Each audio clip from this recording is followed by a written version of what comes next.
to your drum. Achieve success with Global.Media.com. Then celebrate it with or without champagne or... Oh, welcome, everyone. Glad you're here. Well, I'll give you a few minutes to file in. That's how this event tends to work, right? So, my beloved show on the Wednesday, every other Wednesday, here we are. And of course, I've got a show planned for you. So I'm excited by what we're going to cover today with us. Hello, how you doing, Michael? There's two Michaels on stage. That should be interesting. Yes, I just finally got it. Yeah, I said I'll send it to you, Mike. I said I'll send it to you, didn't I? So I always do. In the end, I always do. You just did. Yeah, you just did. Yeah. No, it doesn't. We get along. We know what to do. We know what to do, Annie. It's fine. For those who are here and want to join the studio, please. The link is in the comments on the event page. And if you don't want me to send the link to you, then put it in the chat here. Send me the link in your DM. So I'm glad So I've got my good friends on stage that cheers me up. Yeah, but I would love to hear your thoughts because I think today it's a slightly weird one. Today's about the thing in business, the oneness in business, right? The oneness in business.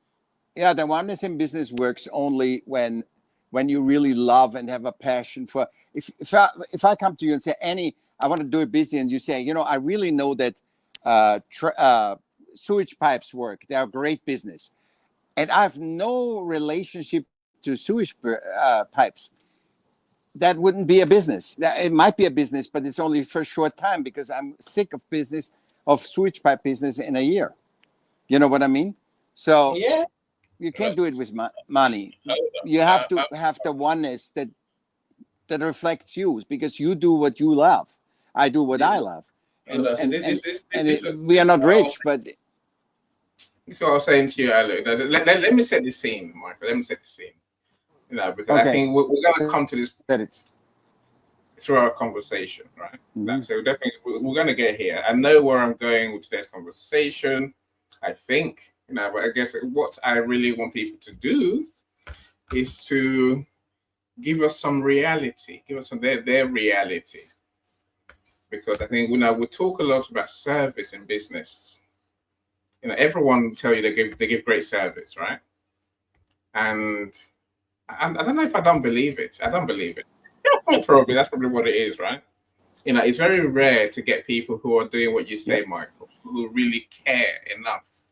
Yeah. To really want to love their but customers. Nature made us that way.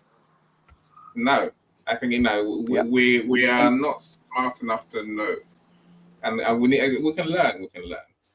Josh, I see you. Owen, I see you as well. Glad you're here. Linda, of course, I see you in the studio. I'm in the studio. I see you on my StreamYard. So I'm glad you're here. Josh has to leave in 20 minutes. Oh, Josh. Hopefully doctor's appointment goes well. Hopefully start showing up on my StreamYard. It's only Linda I can see on StreamYard at the moment. But look, I think this is a huge topic. See, for me, I don't know. I think I was about 19 when I came across something called continuous improvement. That sounds good. But it boiled down to customer service plus. That's what I call it, right? Customer service plus. And I've lived the last 30 years with this principle above all else. Now, anyone who knows me would know, I'll tell you straight. The most important people in my business are my customers. In fact, I don't care about anyone else. I really don't when it comes to customers. Customers are always my priority. And people will say, Annie, what about your staff? What about your suppliers? What about your contractors? I'm like, no. Customer comes first. I will sell anyone down the river for my customers.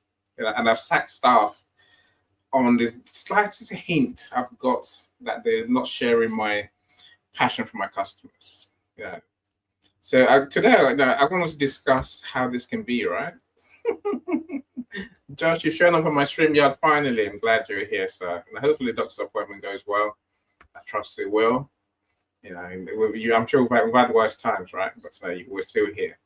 Look, let me paint the scene quickly, and then so I've got a couple of videos to show, 3 in fact, and then I said, but I love your take, because I think the reality of customer-centric mindset is very different to what we preach. I guess now I'll tell you why I think it's so challenging as well. So give me a few minutes. Let me do my thing, right? Look, I'll start by saying, for every business, your customers are everything. Everything. You might think otherwise, but if you without customers, you have no business. As Michael was saying earlier. Your customers are your business. This means, to me, anyway, it means we have to delight them to keep making money. But I think it's more than delight them to keep making money. I think our customers are the sole reason we exist. And if you don't love your customers, you're not going to be in business forever or too long, I assure you. I don't think, as a marketing agency, I see clients every day in my business who don't love their customers. They say they do, but they miss the reality, what it really means to love your customers. Look, and today's is a lesson. Yeah, it's a conversation based on Will Guidura. He is the man who wrote the book on reasonable hospitality. The day my window's open, my neighbor's revving his bike outside. Helpful. Anyway, unreasonable hospitality is where I'm coming from today, because I think, when I came across this book, I realized there is someone who shares my vision for customer service. It's more than customer service, customer service plus, right? Well, who shares my beliefs, and someone who preaches the principles of how to truly apply our customer service mindset in our business. See, now, as I've gone through this customer service mindset, I guess the realization is this: your greatest joy in business comes from exceeding your clients' expectations. I say that deliberately: exceeding your clients' expectations. See, because customer service, people think is a thing. They think is a singular thing. It's a thing, right? But in business, my friends, our customers have expectations. See, when we do what we mean, when we do what they pay us for, when we do our thing, our service, the customer gets what they pay for. But there's another level to go to. There's that extra level, right? That level is where we start working with our clients' expectations. And sometimes that expectations far exceeds what we think we're there for. And only by tapping into that emotional side, of our clients, their expectations, their wants, their desires, that will truly become customer-centric. Now, not many people do this in my eyes. I think I'm sure we can all do more, but I'd love for all of you who are here today to share your experiences. What have you seen in the customers that you work with? What have you seen as a customer? Maybe that's probably the first place to start our conversation, right? What have you seen? Are businesses giving you what you want? Are they exceeding your expectations? Are they even getting close to giving you what you will call customer service plus? Now, when I preach this customer service language, my friends, I don't do it badly. I really don't, right? So the point is this: we have to be only too happy to do whatever our customer wants, as long as within the law and within our sense of values. I say that lightly. It doesn't matter whether we agree or not, really. If it's going to delight our customers, we have to be prepared to do it. It's easy when it's just me saying this, because in my business, I can do what I know is right. I can do as much as I want to do for any customer, right? Whereas when you start having staff, you have a different set of issues, because now you got people who don't necessarily agree with you about doing more than we get paid for. That's what today's conversation really is. See, a friend of mine, maybe I think it was last week, she messaged me and said, "Annie, I'm doing too much for what I get paid." I'm like, my beloved, please be happy to do more than they pay you for, because you will never get paid more if you're not prepared to do more than you get paid for today. You see, in the end, they will love you so much back that they will pay you more than you charge them. So, but here's the problem. Look, I get it. I understand. We're all humans, and we have a business, right? Our business provide a service. It will provide something. We'll do a thing, right? Whatever it is. And we don't want to stray beyond what we do. We do X. If a customer wants Y, what do we do? What do we say? Do we say, "Oh, I can't help you"? You see, that's probably why my business is a one-stop shop. That's why I designed it. Even though I don't do everything myself, I know people who do, and I will make sure my client gets everything they want.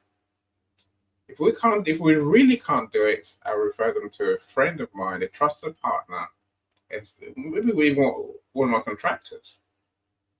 But I truly believe we can delight our customers beyond what any other person who does what we do can.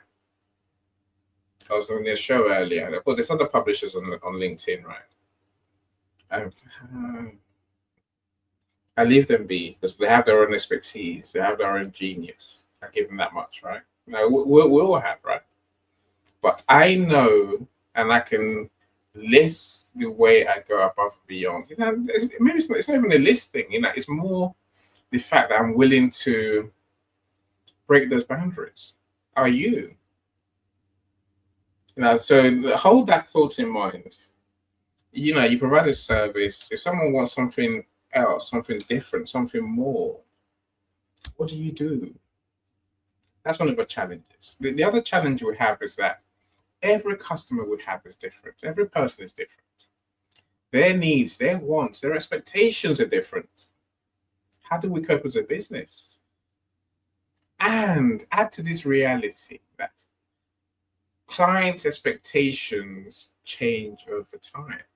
So the same clients today will want X, tomorrow they want Y. And all your clients have this same tendency. How do we cope as businesses that provide services? What do we do? Where are our boundaries? I'm not going to accept boundaries today, my friends. If you're thinking, "Oh, I got boundaries," I'm not listening. I'm totally throwing boundaries out the window, just for today at least. Because I think if we're genuine, if we truly love our customers, it's a mindset thing. If you truly love your customers, you don't think of boundaries first. You think, "How can I make this happen?" See, I'm going to add one more complication to our situation of this customer-centric, service-centric mindset. It's this issue of automation. See, there's machines for everything, especially when it comes to our customer process. And they will tell us, "You need to have your process automated," whether it's through AI or through tools. You've got on-board customers, you can serve them, You can get your money. You can even get feedback from them if you want, and not ever meet or talk to them. That's a different kind of business model. Many of us don't. None of us here have that business model, I hope. But in the age of tools and automation, so my friend says we must learn how to keep our humanity. We must learn that if we're to live in not only a successful transactional, but also a meaningful relational world. That's the truth of it. Michael, I'm sure you agree with me on this one, but I'll come to you in a second, my friend. And I said, Alpha Romeo they go further. They say, without heart, we are just machines. Your business is not a machine. You're not a machine. Let's agree that for a second, right? Okay. I'm nearly done talking for this initial bit. I do see you, Dr. Yvonne. I'm glad you're here. I do see you, Joni, as well. Wow, I got packed house with my friends on stage. Superb. And I'll come to all of you, so I'd love to know your thoughts on the topic. I see you, Americo. Welcome. I see you, Coach Ashif. Thank you for joining us as well. Michelle B, you're here. Hello, Michelle. Okay, I have to see what Coach Ashif says. The greatest good is what we do for one another. I agree with you entirely. I agree with you, Coach Ashif. But where did I'm saying, like I said earlier, where are the boundaries? Are there boundaries? I say no. I'm sure people are going to correct me. Right? Daniel, welcome. I'm sure Boston is a lovely place, right? Yes, Michelle, let's hear their experiences. I hope they will share the good and the not so good as well. So Josh, welcome. Glad you're here. Of course, I mentioned that earlier. Right, Coach, I hear you. Service is the sole purpose of life. Consume less, contribute more. I agree. What does that mean in business, Coach? What does that really mean? Because some people, they pay lip service to the idea of giving service. They don't really mean to give service, or do they? Am I expecting too much of them? I wonder. Look, I'm going to show you a video. It's only a few seconds long. Then we'll start the conversation properly, right? So here goes. Who took someone keeps taking themselves off stage. I think it's Michael. The Michaels will come. Yeah, they both come back.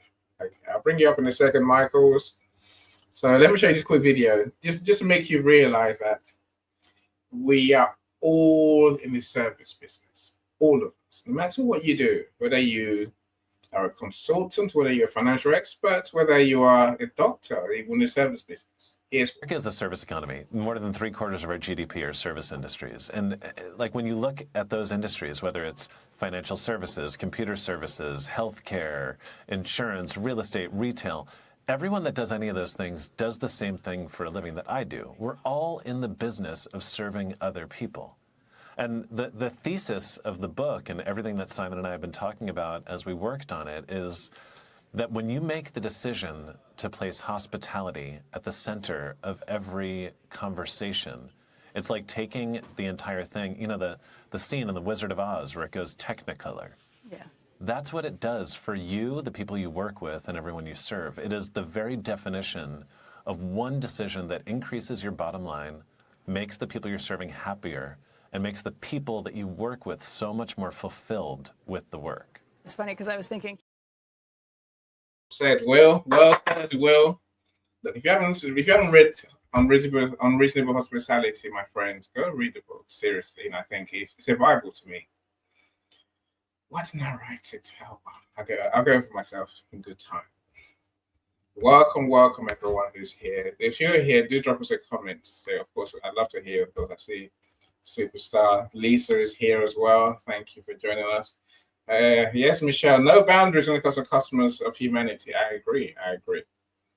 Look, I think in business it's a thing, right? So I'd love to know your experience. Well, you can talk about the video if you want.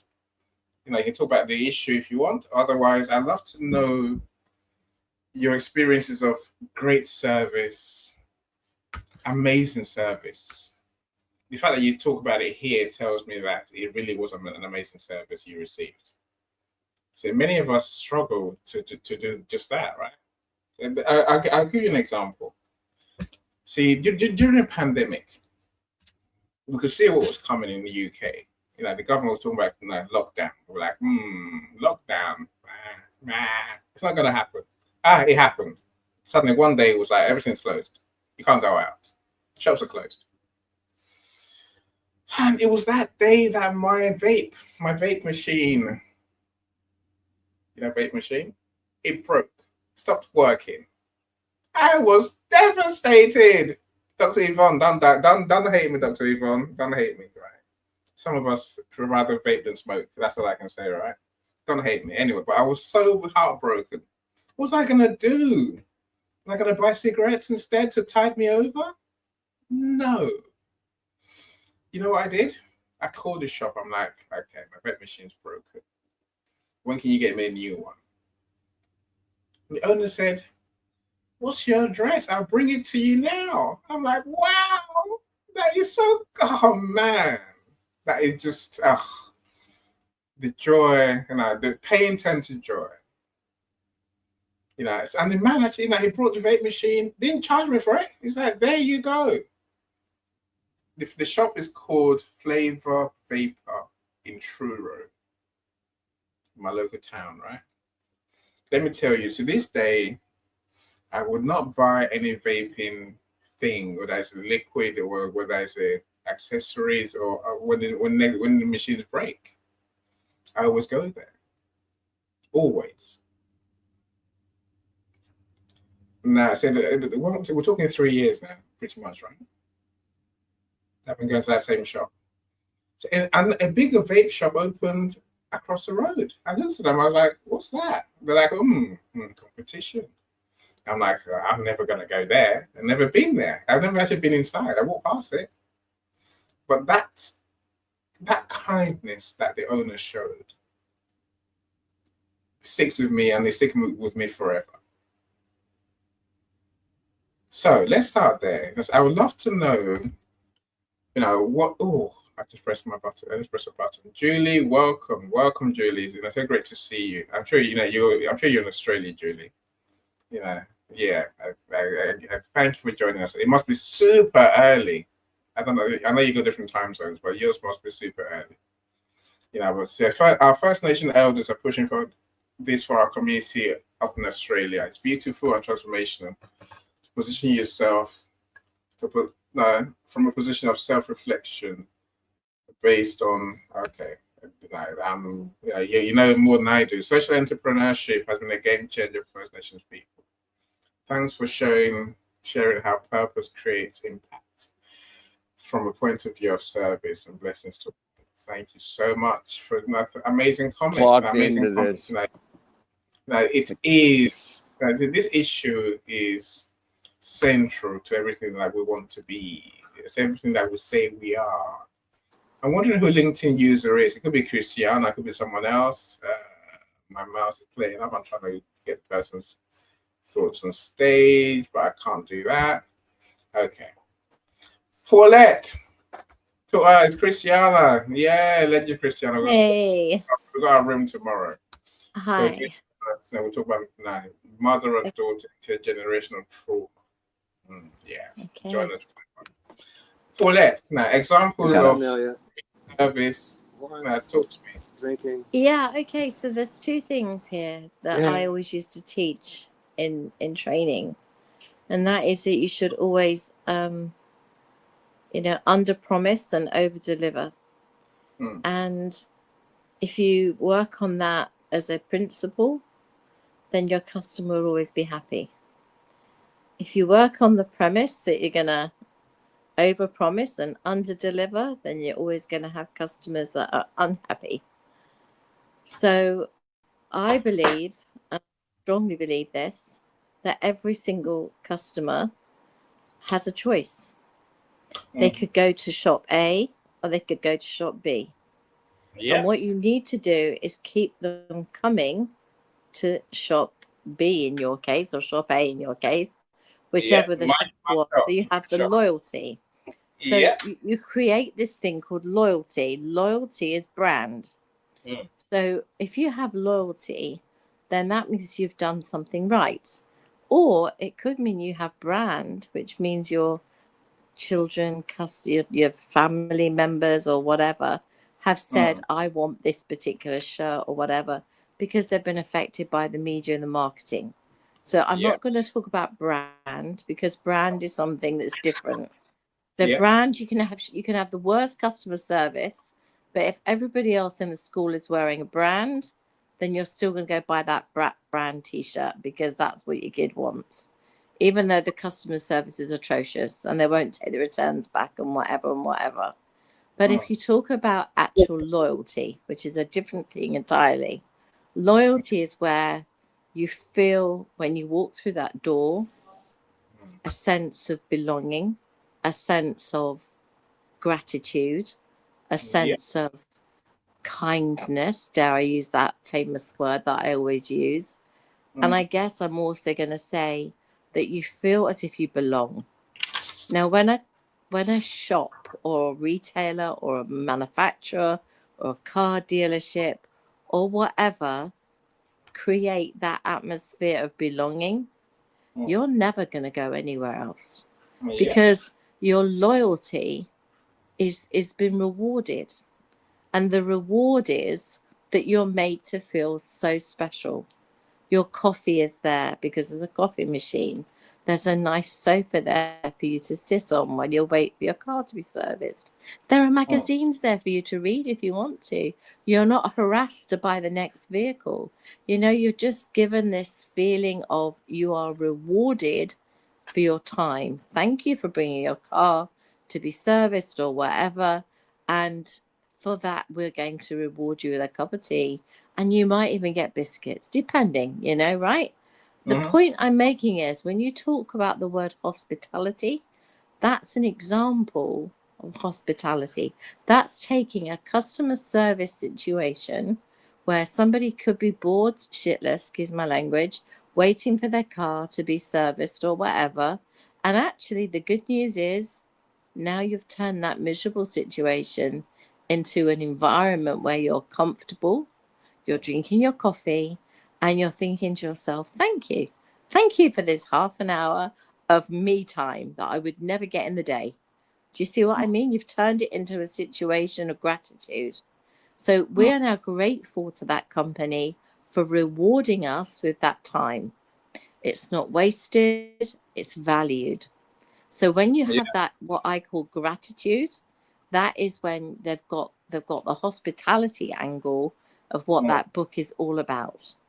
And that book was written, and I believe they looked at many different manufacturing environments.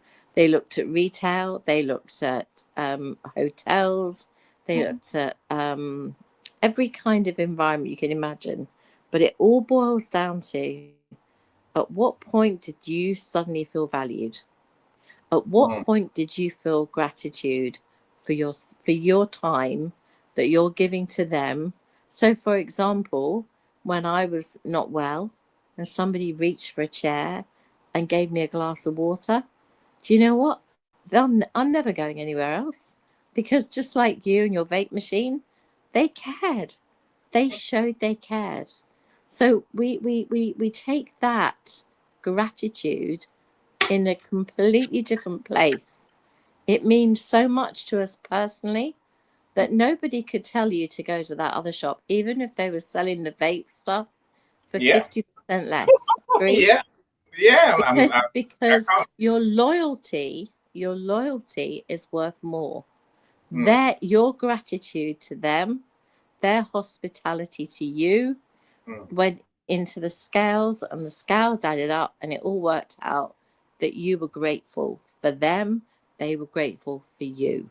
The Yeah. balance is equilibrium, right? And when everybody feels like we've won, that's when you've got a perfect scenario. Nobody moves. It only moves when one side of the scales goes either up or down. So that means when the service or the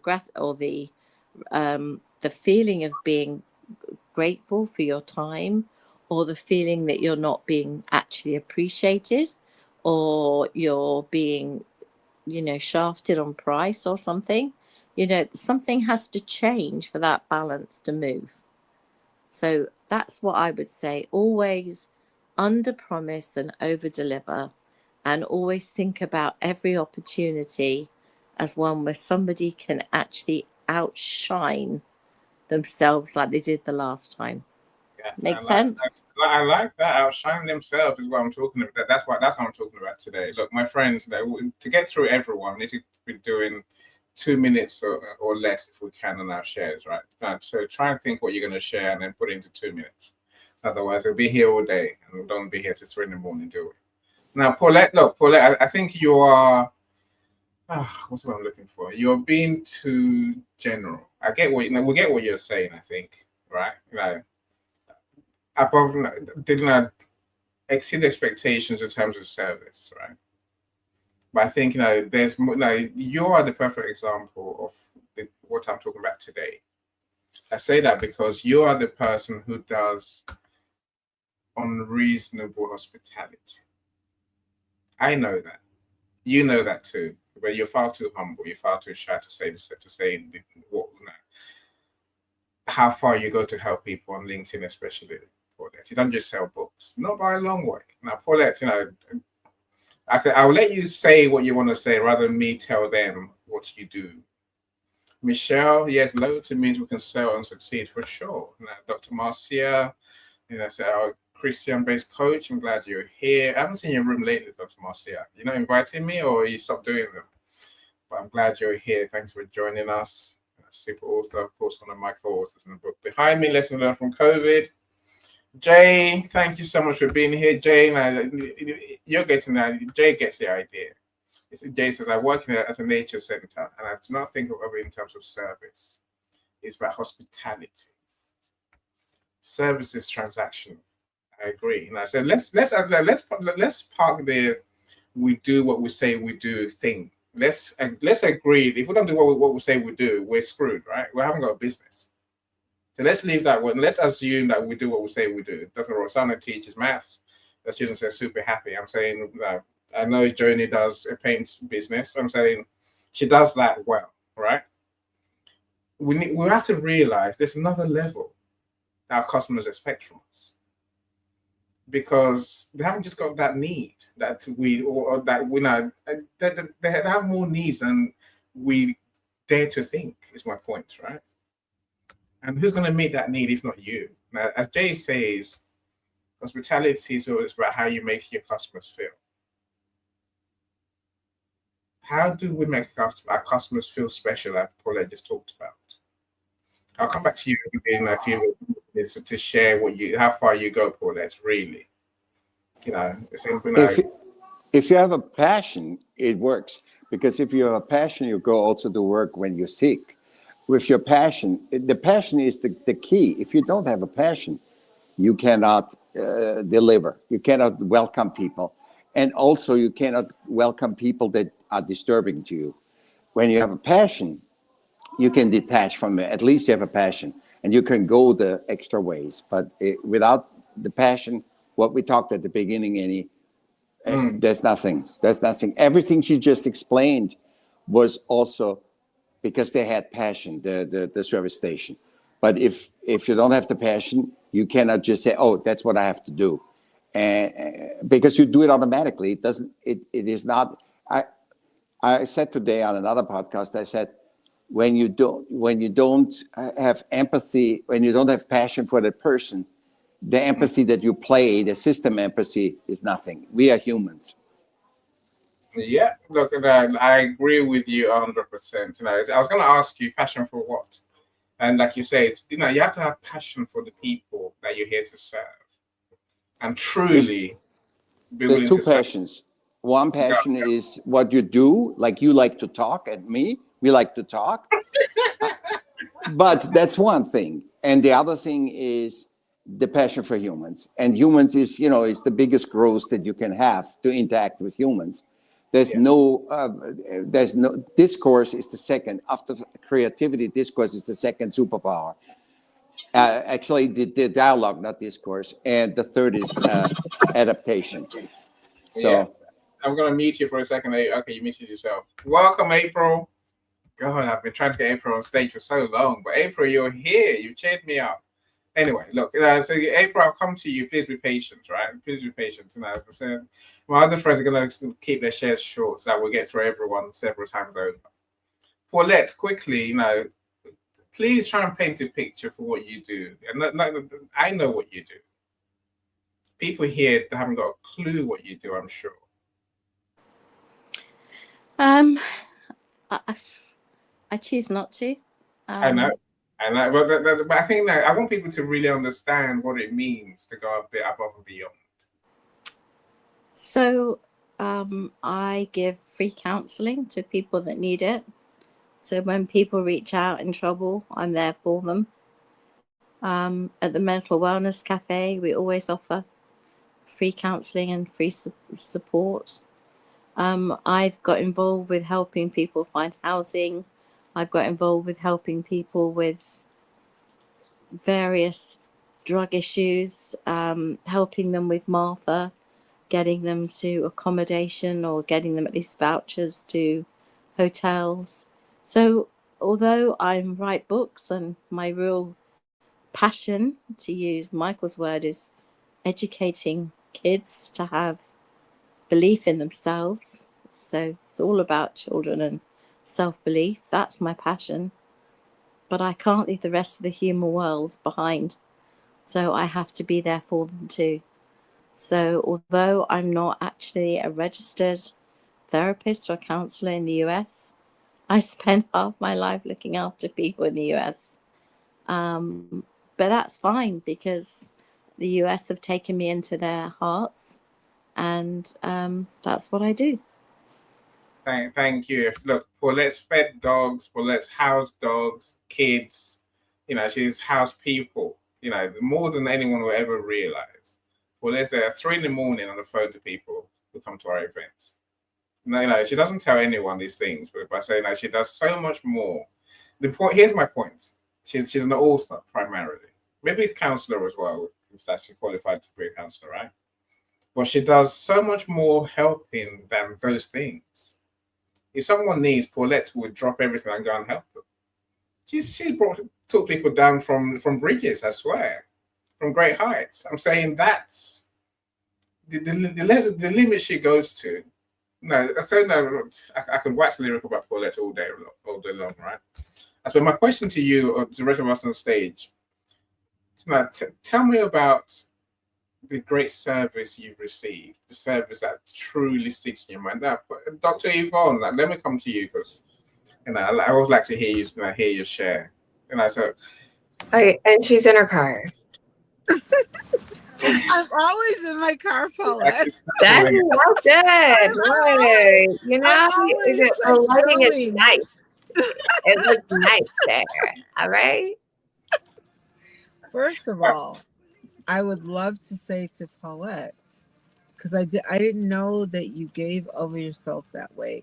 So obviously you are a major empath, and the people that are attracted to you, a lot of them are vampires for your energy. I understand that. And then there's that sector of people that actually really need you. And so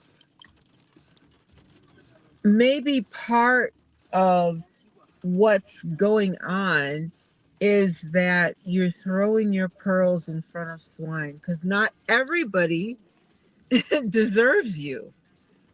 And sometimes our self-talk allows us to compromise more than we need to compromise. But, that's just what I saw in that discussion, because I'm so there.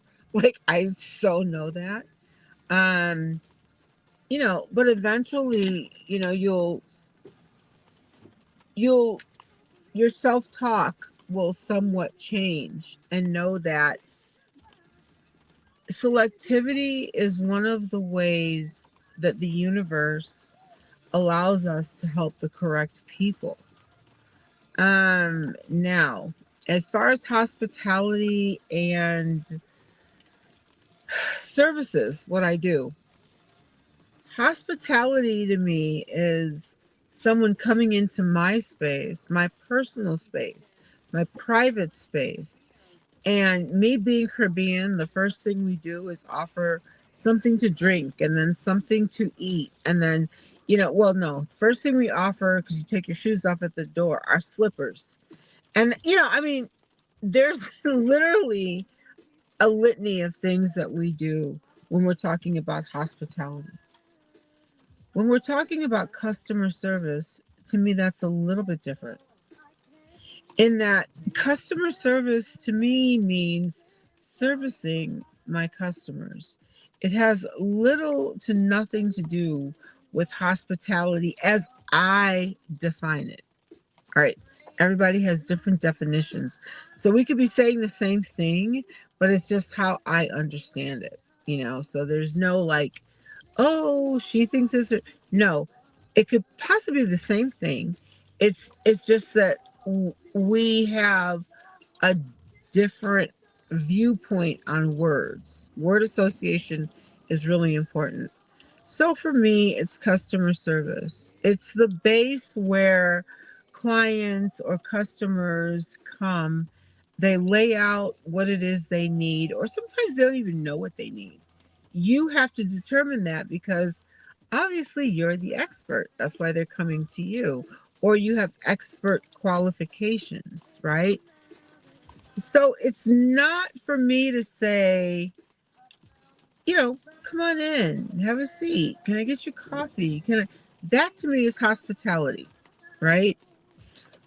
But when I am in the mode of work, it is, what are our goals?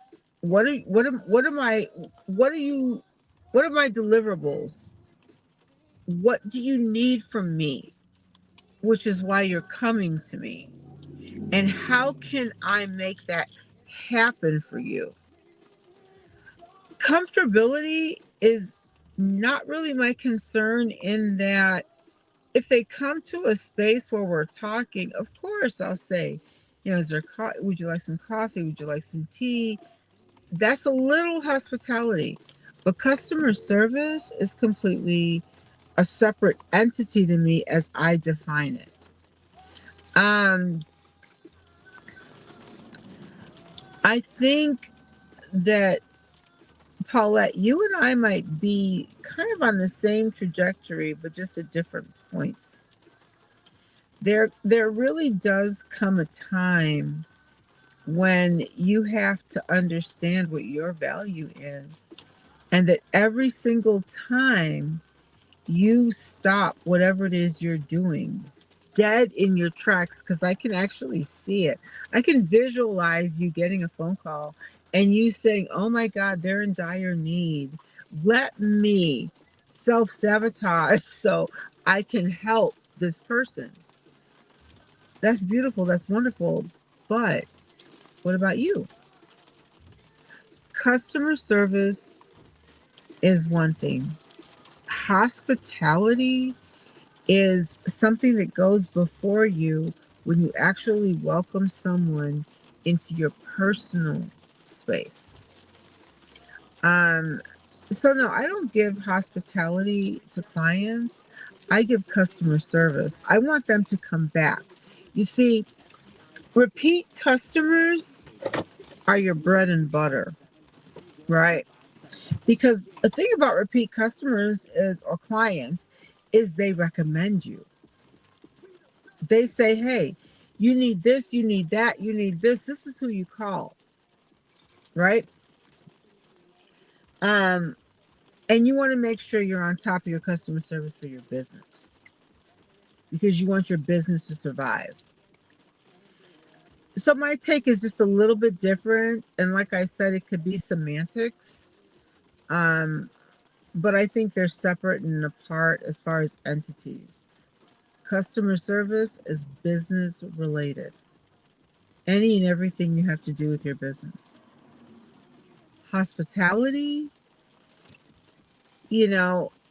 unless you're doing like a retreat or something, then hospitality obviously plays a part, or they're coming and you're entertaining them for dinner or something. That's hospitality, yes, hands down. But in the regular work of business, and I think you said 2 minutes, I think, am I close? um Customer service is one thing. Hospitality, meaning this is what you mean to me, you're in a different zone than my customers. Although I respect my customers, I want to serve my customers, it's a different zone. So that's just my take. Let me know what you think. I hope to change your mind, Dr. Yvonne. Look, Michelle gets how far Paulette goes. Paulette is not she's not in need. She's not. Are you with me? No, is she it's what it is. It's who she is. And I think that's why I'm talking now. I say my room is essentially about mindset. That's what this room's based on: mindset and business growth. Yeah, they're the same thing. It takes the same thing, right? And I think, no, I hear what you're saying, Dr. Eva. I think there's a next level we have to go to. I think we can. And I'll show you. I'll show you an example once everyone has their say. I'll show you how far people go. It doesn't have to break the bank. It doesn't have to be extra work on you. It's who we are and how we think that will make it happen, right? As Michelle says, no one has any clue about Paulette's magical powers. I agree with you totally. And she says she's living proof that Paulette can save lives anywhere in the world. But she does. Every day she does. Every day. So I was with her when she's doing her thing about helping African kids yesterday. I'm saying no one sees that at her cost, her expense. So but you find that sooner or later, what she does in good time. We get to know her. That's what I say. Coach, I see what you say. Service is connected to feeling. It's that feeling thing that I want us to leave here with today. Now, people will forget what you said. People will forget what you did. People will never forget how you made them feel. Isn't that the truth, though, Coach? That's exactly how it is, right? Feeling food is number one human currency. I agree with you. Can I agree with you anymore? I really can't. So Stanley, welcome. Yes. Genius. Really, he is a genius. I mean, quoting Maya Angelou. Hello. Go on, Joni. So give us your 2-minute take, and I know you got more. No, I mean, yeah, it's been a busy couple weeks. Okay, so right, I've thought of a couple different things, but I liked what you were saying about heart and business. That is your heart, and that's kind of why when you go to your parents' house, you don't really clean just exactly how you clean your own house, because it is not your house. So you take care of your own business the way you just want to take care of it. And COVID, it was the best of times and the worst of times, right? We saw that forthcoming, or foreshadowing, sorry. Bleh. And it did. Like the essential business owners who really put an effort into maintaining those customers, they kept them. I go to that gas station for my vape every single time too. I don't care if it's $5 more. I'll go for it. But I'll share a quick story. So I find sales in every aspect of business as well. I think this is so incredibly important. And my dad and I have had many talks about this, for years. But we grew up, in Philly, and there is this video shop called Take One Video. And Tony worked there, and I'm pretty sure he had a crush on my mom. Her name was Vicky. And he called us all little Vickies when we walked in after her, and we would pick a video out for Friday night. And he remembered all of us. He was just like, "Hi, little Vicky." And we thought that was so cute, being 7 or 5 or 2 at the time.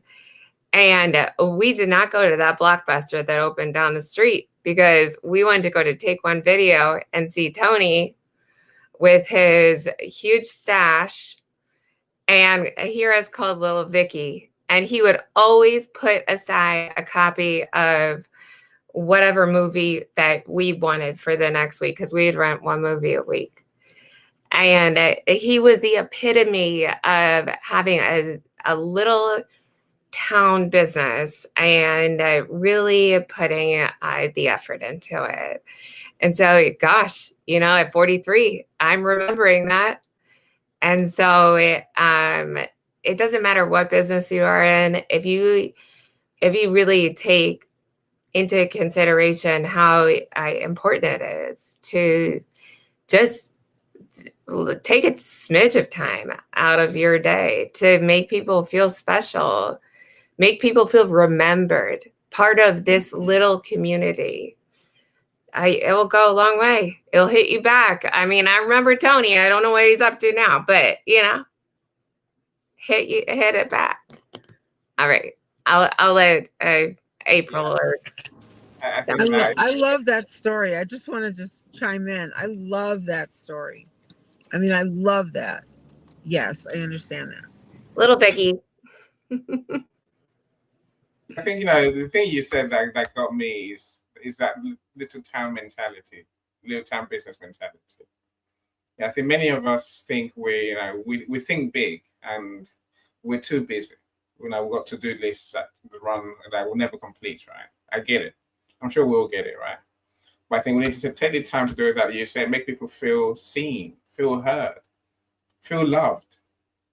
Imagine if we could do that, then our businesses will only grow. There's no other way.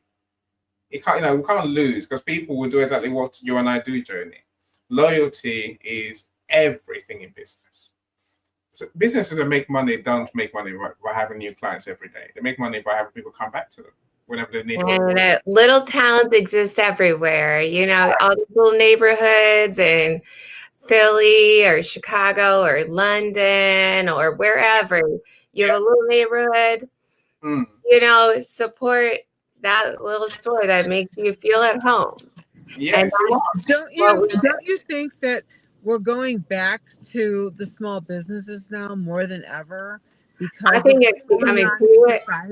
I love it. I love it too, but it's very not affordable for a lot of people who want to start something kind of niche or whatever. It's very hard. So I hope so. I do like this. You see, but little businesses don't do what little businesses used to do, Dr. Yvonne, is my answer. No, little businesses can do more than little businesses. What I'm saying is, like, the big box stores now have become obsolete, and it has a lot to do with social issues. I like, there's some, like, let's say Costco, right, that are just growing. But in my area, there's so many small businesses, and you have to remember, see, people forget that small businesses literally run this country. Literally. Now, we have the Titans, we have the Waltons for Walmart, we have Target, which is like, and we have all these other really big box places. But it is the community-based businesses that give that kind of customer service that she just spoke about. It's not the big boxes. Like, I can go into my Menards and stuff and they know me, but that's my Menards. But if I go into a Menards in another area, they're not going to know me. So it is that customer, it is that tight knit. I don't know. I do think businesses are coming back. I love it. I love it too, but I think it's the internet has really taken down a smidge of the interest in big box stores, because you can get it delivered to your house. And a lot of small businesses, if they're smart, they'll get an internet presence. And so they can survive in summer towns that empty out over the winter. So that's my 2 cents. I don't know. It's 2 cents. Joni and Dr. Yvonne, I think the problem is this: as we grow as businesses, we lose our identity, we lose our humanity, we lose our sense of service that's got us started, it got us where we are. And what, like you said about the big brands, it's a risk that we all take, right? The reason I'm talking about this today is because I think there's something about today's economy, today's culture, today's way of being with technology that means people try not to interact with people really. They forget that the customers are human. They think they're just numbers on the screen. They're just icons. They think they're just, you with me? They're just numbers. We need to go back to truly realizing we can only build our business with love, genuine love. Everything. Oh, wait, we're not on Temu? Shein? Temu? I'm not talking about any of those. No, Dr. Yvonne, I hear what you're saying. I'm ignoring all that because they send me messages every day, Joni, and I just ignore them. I delete them quicker than lightning. Temu does anyway. I don't know. Shein, I've seen them once or twice. So Julie, I hear what you said. Dr. Yvonne, this resonates. I had burnout from working with mental health and disability, being too much on service, on call, operating in a space that's not healthy to not rest. I agree with that. Of course, you have to rest, right? I've learned so much about grounding, balance, spiritual care. Yeah, all of that. Look, if you burn yourself out, then you can't help anyone. I don't think that people really, I think they're getting it, but if you are not balanced, I don't care what's happening out there. I don't care how many contracts you're landing. I don't care. I don't care. You have to balance yourself. Like, you have to stop all that crap that's going on in your head and making you dart this way and dart that way and dart this way. No, balance means that you are grounded. And Yes. that is key. Literally, the reason why I'm driving right now, which I'm always driving, is I'm leaving 2 appointments, right? And one of them, it has to do with women, right? All women. But she was so inundated, right? Like, because they're a huge brand, and she was so inundated, and she was just like, I don't know what I'm doing. And of course she knows what she's doing, but she wasn't grounded. She was scattered because her energy wasn't focused. Yes. And I give my clients work, right? And we actually did work, in her office. Like, literally, this was like one of those calls, those calls. And I said to her, okay, let's take it back. Let's step back a minute. Because, grounding isn't just all about just walking in the forest and all that. That's a great way of grounding. I like to ground like that. But sometimes we need to ground ourselves in the moment. And a lot of times we don't know those techniques. And that can help us. That can really help us, because you can stop also stop the negative self-talk in a given situation. So yeah, I'm on there with that, for real. I buy anything from you. You could just talk me around in circles and I would just buy it. I'll be like, okay, yeah, I like you. Okay, you gotta hear me laughing. I like you, and I'll buy something. But I'm also putting Mammy T's on my bucket list because this sounds Mammy lovely. T's Bakery. And April's given a lot of messages here. So, but girl, I'll buy anything from you. I'll buy you something. Right, stop talking. I'm going to April. So is this a love fest? Love fest. It's a good thing. I like that I'm not talking about that.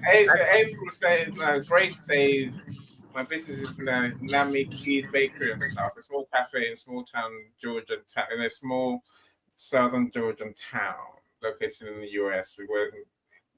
B2, 82, B82, right? They do the best food on this side of town, from farm to table, from from hometown chefs to global experts, food chefs. Food hospitality is superb, but customer service is their expertise. Our guidance is a wonderful map which will help you along the way. So yeah, I would love to hear. I wish you could join the studio, Grace, and share with us what that map is we need a recipe. Just one yeah, recipe. Just one. we really do. We really do. But April has been making some really good comments. I feel like April. I try and avoid looking in private chat. April, I'll give you the mic because if you left the stage, I'd probably died. But you get now's your chance. How are you doing? Thank you so much for joining us, April. April, you have to unmute first. I muted you. Oh, okay. Hello. How are Can you you hear doing? me? Hi, I'm doing good. Thank you for joining us. Yes, you're welcome. So I do have. Oh, I'm sorry. Go ahead. I love a new voice in our event, and so you're that new voice today. I keep inviting you, never knowing if you will turn up, but you're here, and I'm like, yay! Yes, I've seen many of your invites. So just to add on to the conversation with Dr. Is it Giovanni? Dr. Yvonne. It's Avon. Yeah, Avon. Okay, what Dr. Avon has said is so very true. You got the energy vampires, and you have people that unfortunately are very competitive, but in a way that's not good. They want to see people's downfall. And I know, and I've done really deep research because I'm also a cybersecurity and software developer. Social media has been running people into the ground, right? So, like, too much social media isn't a good thing because what happens on social media is that you're constantly on. And there has been new research coming out that's saying too much social media can have an ad effect to the brain. It can actually rewire the brain to respond to what the social media has to say. As a developer, I'm not supposed to say that, but I'm also like a humanitarian developer as well too. So I see a lot of things. So the best way to do that is just to balance the social media with real life, and then other activities available as well too. And going to the store, maybe talking to our friend or doing things like that is really good. But the main problem I've seen with social media, it's always on, and then it's on to the point where it can get very tiresome. So definitely having that balance of enough sleep, drinking enough water, eating nutritious foods, interacting outside of social media is so important as well too. That I truly agree with all of that. Again, it's a choice we make, right? I guess the way I look at it, Yes. we can't say we love our clients above all else and not prioritize them above everything else. I'm not shy. I know exactly what you're saying. I get the boundary side of things, right? But I am so driven by customer centricity that, like I say, Paulette is probably my second best friend, if not my best friend, right? I'm just saying that way other people don't start shouting at me. But literally, I admire what she does. I admire the length she goes to. I think we can all do a bit more than what we. It's not just what we do. I think we can all do a bit more. This is when it comes to talking about mindset and business. I think the missing ingredient is love. The missing ingredient is kindness. The extra mile. Yes, I definitely do agree with that as well too, and especially with the kindness and love. And I believe Pauletta was mentioning earlier that how she was working with different people and helping them with houses, because that's one of the other problems, and one of the very important problems that has been going on is definitely getting housing for people, because being without a place to stay is terrible, and then they have you don't have a place to stay. How are you going to work a job if there's no address available? And I've been in a situation where basically I was without a place to stay, but it was like the market was just so really bad. Houses were going left and right. And then when there was a house available, it was a literal TLC to the point that the ceiling looked like it was about to fall in. So, going through all that and seeing what has been happening, and they were also putting on fake houses, making them look nice on the outside. But then when you get to the actual real house, it was nasty inside. And I believe that that was real estate fraud, but definitely that has been going on as well too. But yes, I agree with you, Eddie.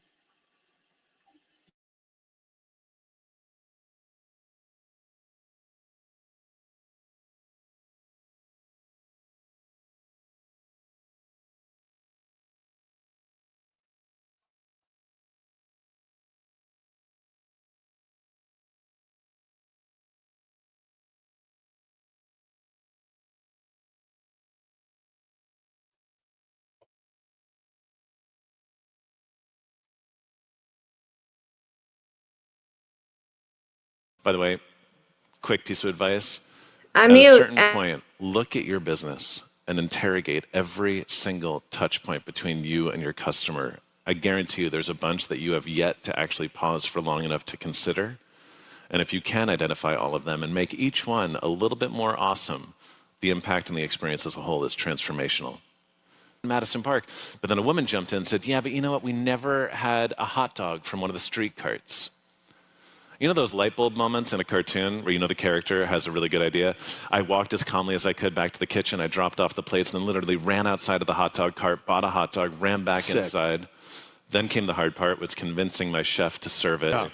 So I said, this is important to me. And he cut the hot dog up into 4 perfect pieces, added a little swish of ketchup and mustard and a little scoop of sauerkraut and relish. We made it look super fancy. And before their final savory course, which at the time was a honey lavender glazed Muscovy duck that had been dry aged for 2 weeks, I brought out what we in New York call a dirty water dog. And I explained it. I said, I want to make sure you don't go home with any culinary regrets. Here's your New York hot dog. And they freaked out. Athletes always go to the tapes and they've had a bad game to see what they did wrong. None of us often enough go to the tapes when we've had a good game to see what we did right, to make sure we keep on doing that thing. That's how you put intention to intuition. That's how you take these moments of fleeting brilliance in your organization and grab onto them and hold onto them and put a system behind them to make sure they keep on happening. So I studied the hot dog, and it required 3 things. Being present, which in hospitality is everything. It's kind of like a woo-woo term right now, but so many of us have such long to-do lists that we don't have the ability to slow down for long enough to actually listen to the people around us, what they're saying and all the things they're not saying. Second, it required this idea of taking what you do seriously. Obviously, you need to be great at anything, but we all need to stop taking ourselves so seriously. Too often in customer service, we let our self-imposed standards get in the way of us giving the people around us the things that will bring them real joy. A hot dog in a 4-star restaurant is sacrilegious until you look at how it made them feel. Brands are beautiful things. They're your bumper stickers to the world. But if suddenly the brand starts telling you what you are and are not allowed to do, you've let the balance get out of whack. And third, this notion that hospitality is about making people feel seen. Seen. People want to feel seen. That's what hospitality is. And if that's the case, the best way to do it is not to treat people like a commodity, but a unique individual. I genuinely believe I could have given that table a vintage bottle of champagne or a big pile of caviar. It would not have had the same impact as the hot dog because it would not have been specific to them. In unreasonable hospitality, one size fits one. The greatest gestures are specific to the person receiving them. So now we had this roadmap. Dodge Ram 2007 and 100 CRV. Well, that's what I'm saying. Like, you give me a little time. I mean, well, it's Thursday. Yeah, Thursday. Chad's going to be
Sorry, I forgot you're on mute. I lost you, Professor Roxana. Come back in the studio.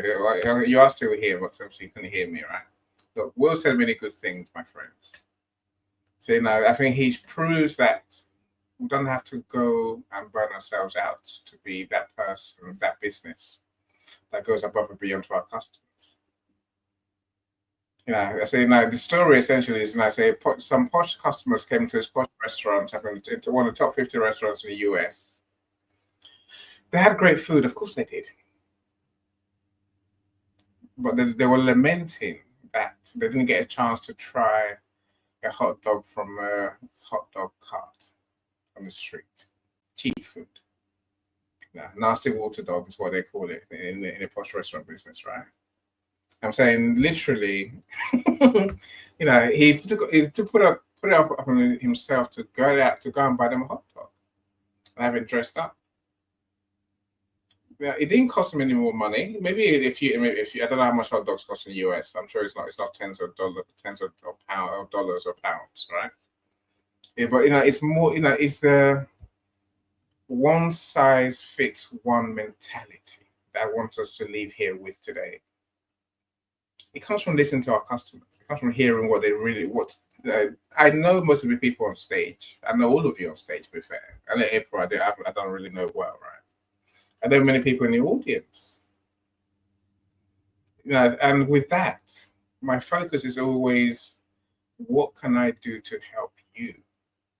If anyone thinks otherwise, please, feel free to say you're talking waffle, right? You don't do anything extra that I didn't expect you to do.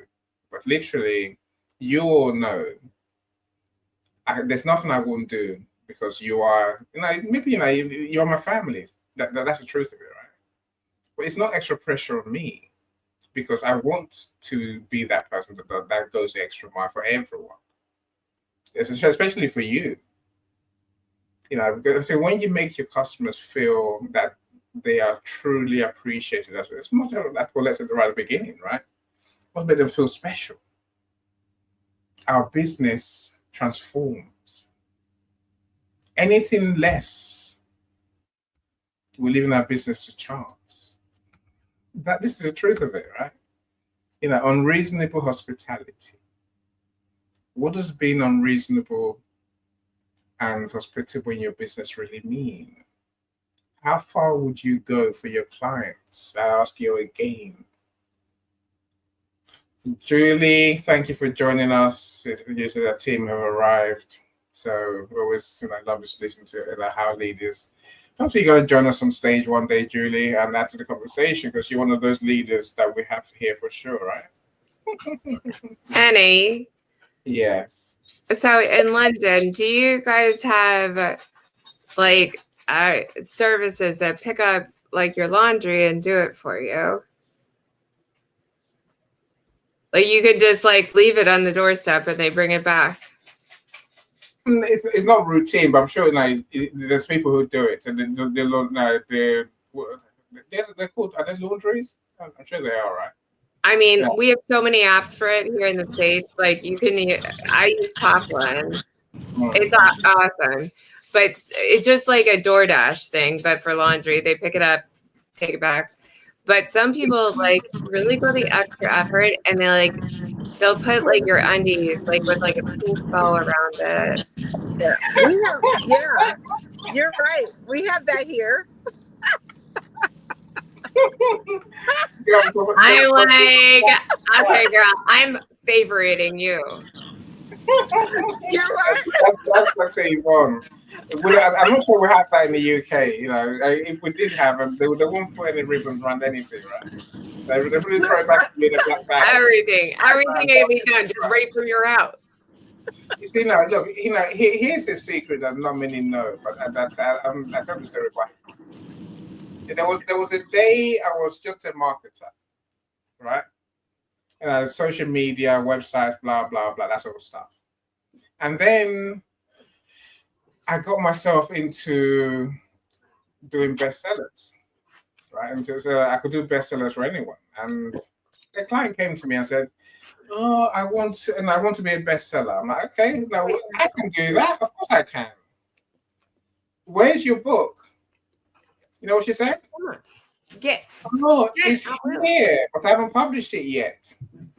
Can you publish it for me, please? I'm like, what the hell? How can I make a book that doesn't exist a bestseller? Do you know what my answer was? Of course, I'm going to publish a book for you. I had to learn very quickly how to publish books to make sure that this client got more than she expected. Publish a book, I did. Bestseller, I made the book. She's still out there now running around with the book, doing events, right? I'm saying that's unreasonable marketing if you look at it that way. They say Will mentioned something that I think we will need to bear in mind. That's also, but don't you think also that there was a need and you created a response to that need? That, that's like ultimate customer service, in my opinion. That's like ultimate. There's a need and you want to fill that need because that is your client, and you have a relationship and you want to make sure you meet that. And I think I remember you saying one-stop shop. Yep. So I'm asking you and everyone else here: are you a one-stop shop? How far would you go to delight your customers? Really? You see, Will mentioned something. He said, let's look at every touch point we have with customers.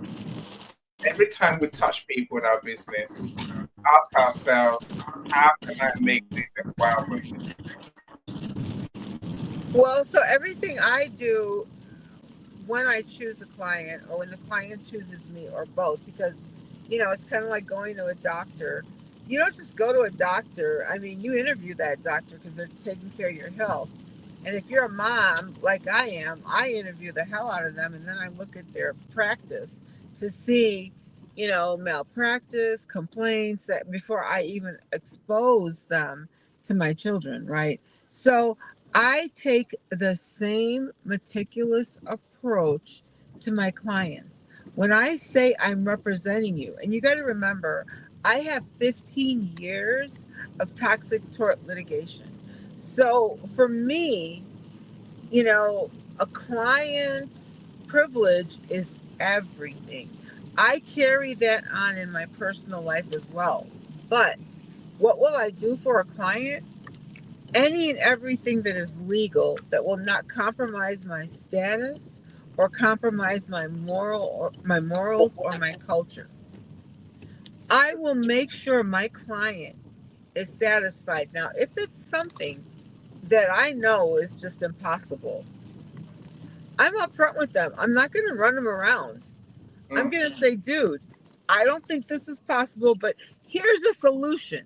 There's always a solution. There's always a remedy, I think it's the short-minded people that think, oh, because the client says this and it's something that I don't do, then all of a sudden it's non-existent.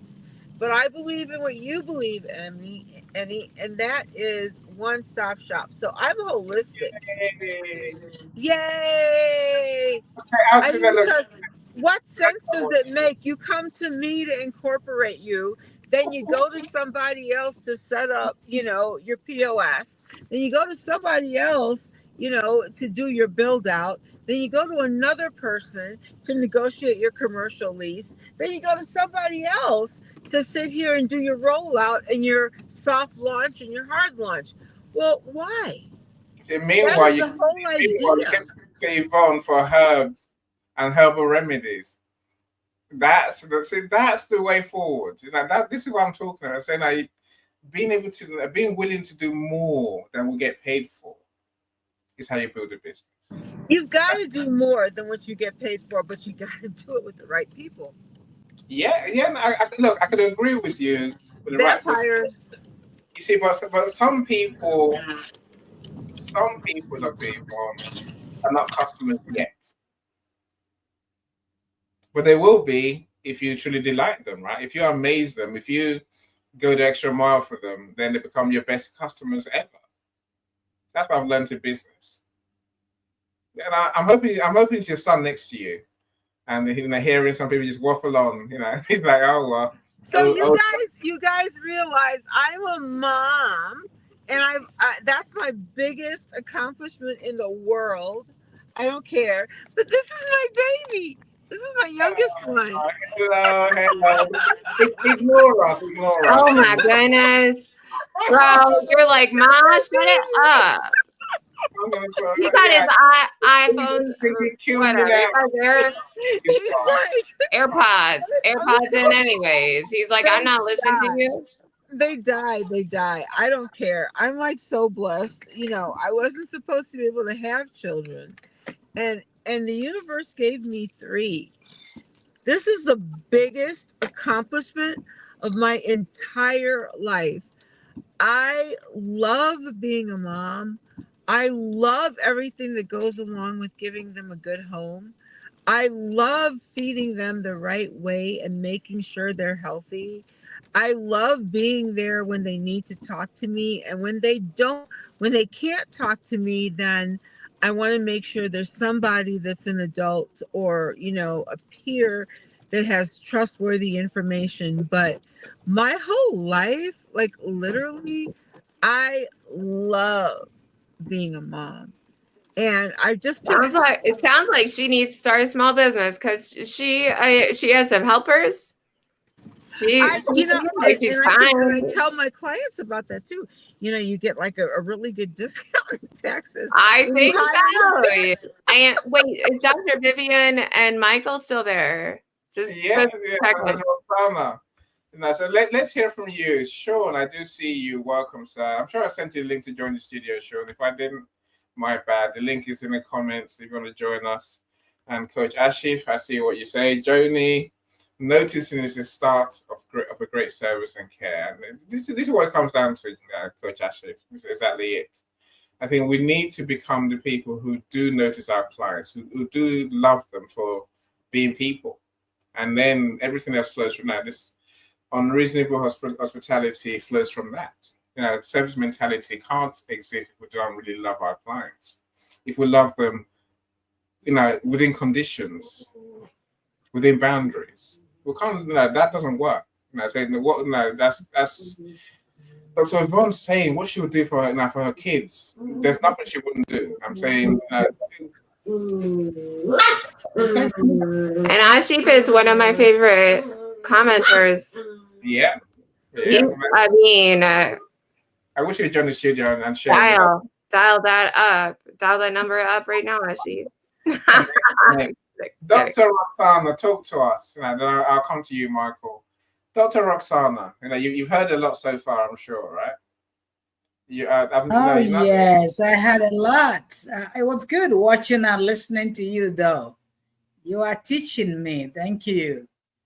Please share with us.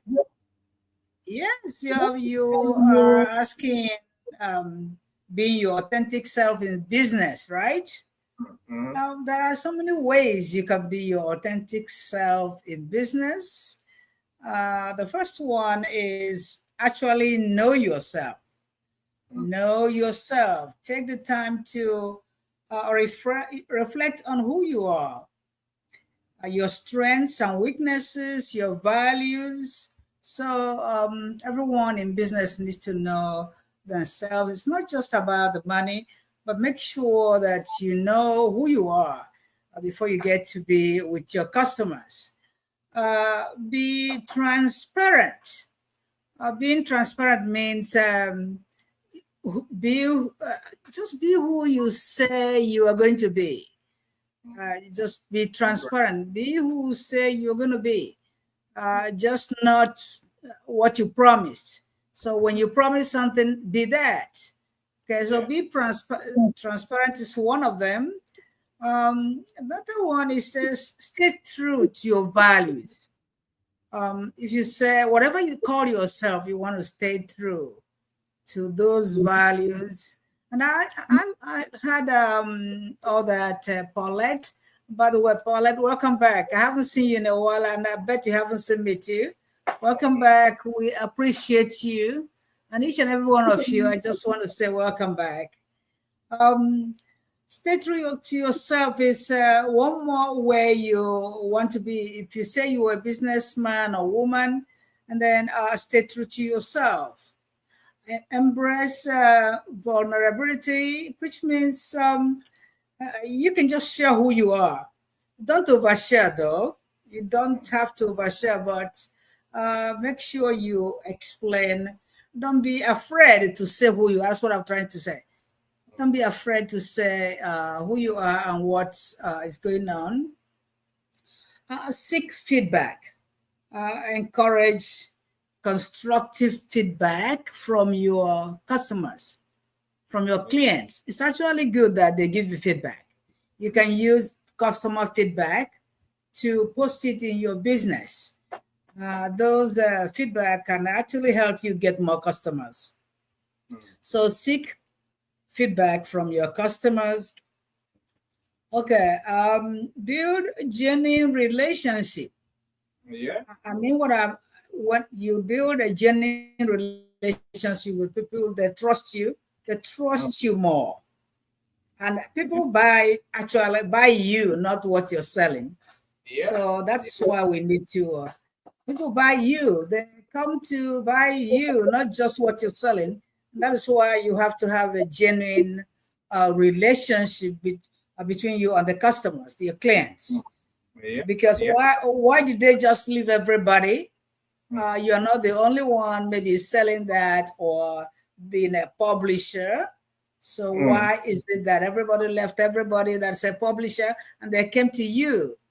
Yeah. So you have to be authentic, be who you are, build a genuine relationship. I think the relationship thing, I think, is that's what this conversation really lies, right? Oh yes, oh yes. We want to be our customers' friends. Yes, be who you say you're going to be. Yeah. Stop changing from Mr. A and Mr. B. Treat them equally. Treat your customers. But think of the people you deal with, Dr. Roxana. Even people on here sometimes, right? One day they're your friend. Tomorrow there's something else. You think, what the hell? What's that's not a relationship, is it? You're kind of stuck because you don't know whether I understand that, Annie, but you can only change yourself. You can't change every other person. So the only person you can change is you. So I know I understand what to say. So you just have to be who you said you're going to be, and don't worry about what they're going to do. But just be who you said you're going to be. I can do that, right? I think my issue is that we can all learn to be better. That's what I'm saying. We can all learn to be better business people and better people. Full stop. This is not just about business. This is about who are we deep down. Being a professional. Sean's language. And also being a human. I feel let's not forget the human side, Dr. Roxana. I think the human side is equally important. Professional, that's a given. If you're not professional, then you're not going to. As Paulette said, you can't. If you can't deliver, then you can't exceed expectations, right? See, this is about. The relationship side is where that's the extra, that's a plus. No matter who you are, be consistent. Whether you're just a professional or you're just a businessman or woman, be consistent. Do the thing you said you're going to do. Yes. And make sure that you celebrate diversity. Not because I have a big accent. When I come to Annie, it's going to deal with me because of my accent, even though I love my accent though. So what I'm trying to say is that be consistent and treat everybody equally, and then be who you said you're going to be, irrespective of what the customers are going to be. Just deliver what you said you're going to deliver. Be who you are saying you're going to be. Okay, and stay committed to growth though. Yeah, just keep on growing. So, yes, go ahead.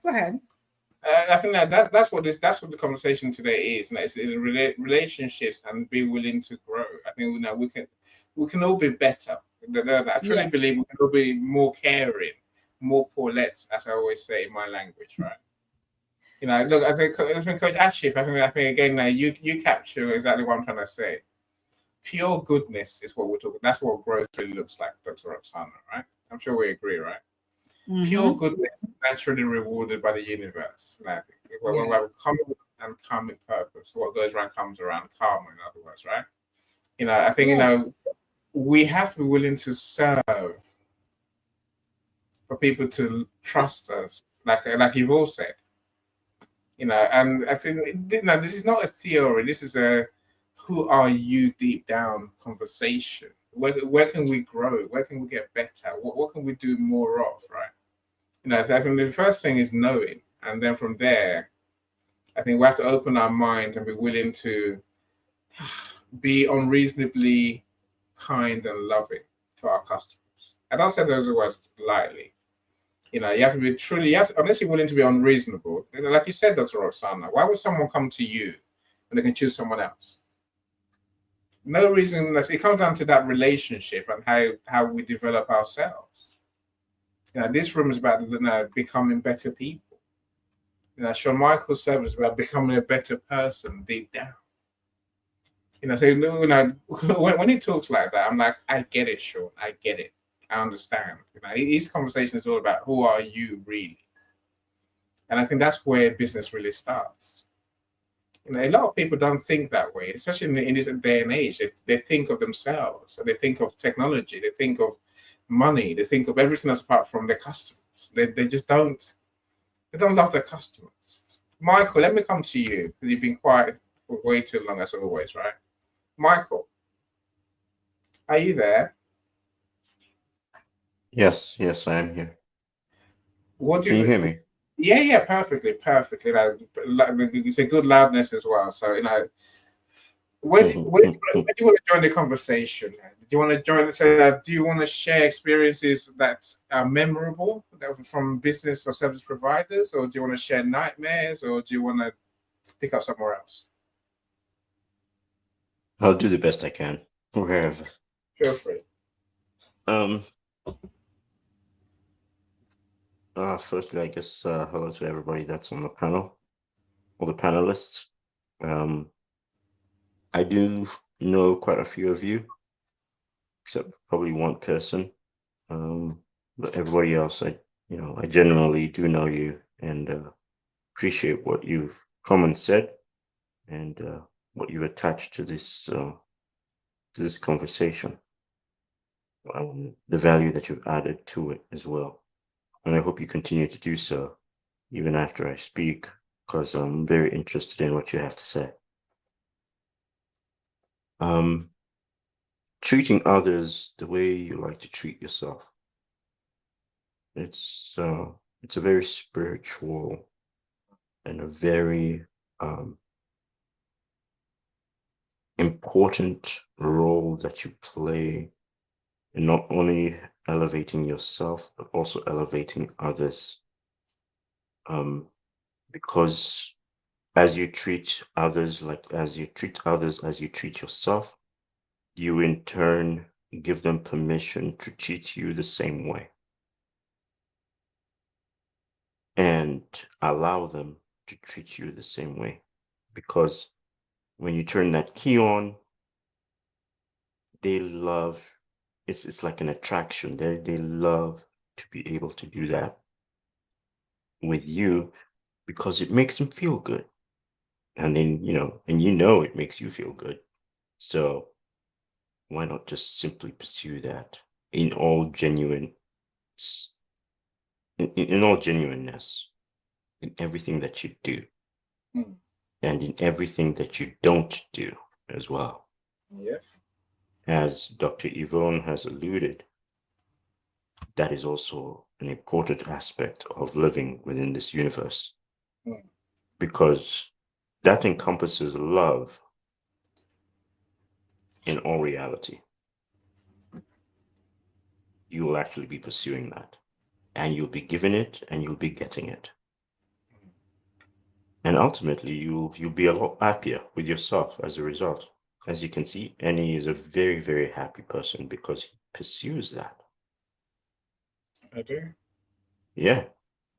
I don't think it's been, what, 5 years since he started doing that, maybe more. I'm not so sure. But he can definitely tell you there was a time when he did not feel that way. And he went in a different direction. He kept on giving people a lot of angst simply because he felt that he could and he should, and he felt that they would give him the same thing, and so he had to give it to them first. It's kind of like the way we start wars these days. Yeah. It's gonna end us, we're gonna end up in a bad place because of that. And if you switch your mindset and switch yourself and really focus on those particular words, I'd like to treat you the way I want to treat myself, you'll see the way people turn around fast and reciprocate. Reciprocate is what you want, because that is actually a movement that is more powerful than the angst that you go throwing around. People will always do something against that. They don't want that, that's for sure. So yeah, that's pretty much where I lay it bare. I think all of you have touched on that in a way, in some way, form, shape, or manner. And I look forward for you to continue this conversation. Let me know what you think. Thank you, Michael. Look, so there's gems there. I always trust my friends to raise the points. That way, we have a complete package by the time we finish our events, right? Like Coach Ashif, I don't know why you never joined the stage. I pray, Coach Ashif, one day. Now let's meet, man. Let's meet. That's what we need to do. Let's do a Zoom meet, Coach. I'd love to get to know you better. So you and I have known each other for a long time. Never actually met though. So, but let's meet. I'd love to know more about your genius, of course. The coach says, travel light, live light, spread the light, and be the light. Isn't that the truth though? Like you let your light ignite, your light creates your legacy. So true. Now, Michael, I think it's easy to miss the points that you're making. I guess so part of our conversation today is the fact that there's many businesses out there who don't do what we're talking about. They don't love that. They don't love us as their customers. And it's hard for us, maybe for us to naturally love our customers because we haven't seen it done to us, done for us. When you talk about my happiness, Michael, maybe a few years ago I was not this way at all. Maybe if you have to go back, maybe you said 5 years. It might be even it might be even less than that. It might be 3 years, it might be 4 years. Because I remember the day my wife said, "You've changed." I'm like, I know. I've been telling you I've changed for a long time, but literally, niceness costs us nothing. Now, I'm going to bore you by telling you a lot about my last job. Right, my last job, I started off as a children's advocate, so I was the voice of the child in care, so to speak. And that's what I was really. So I have children in state care to get their rights and entitlements and so on and so forth. Whether it's housing, whether it's education, resources, and so on, and whatever they needed. I had to argue for them and with them. Not just children in care, I had to work with children with disabilities as well.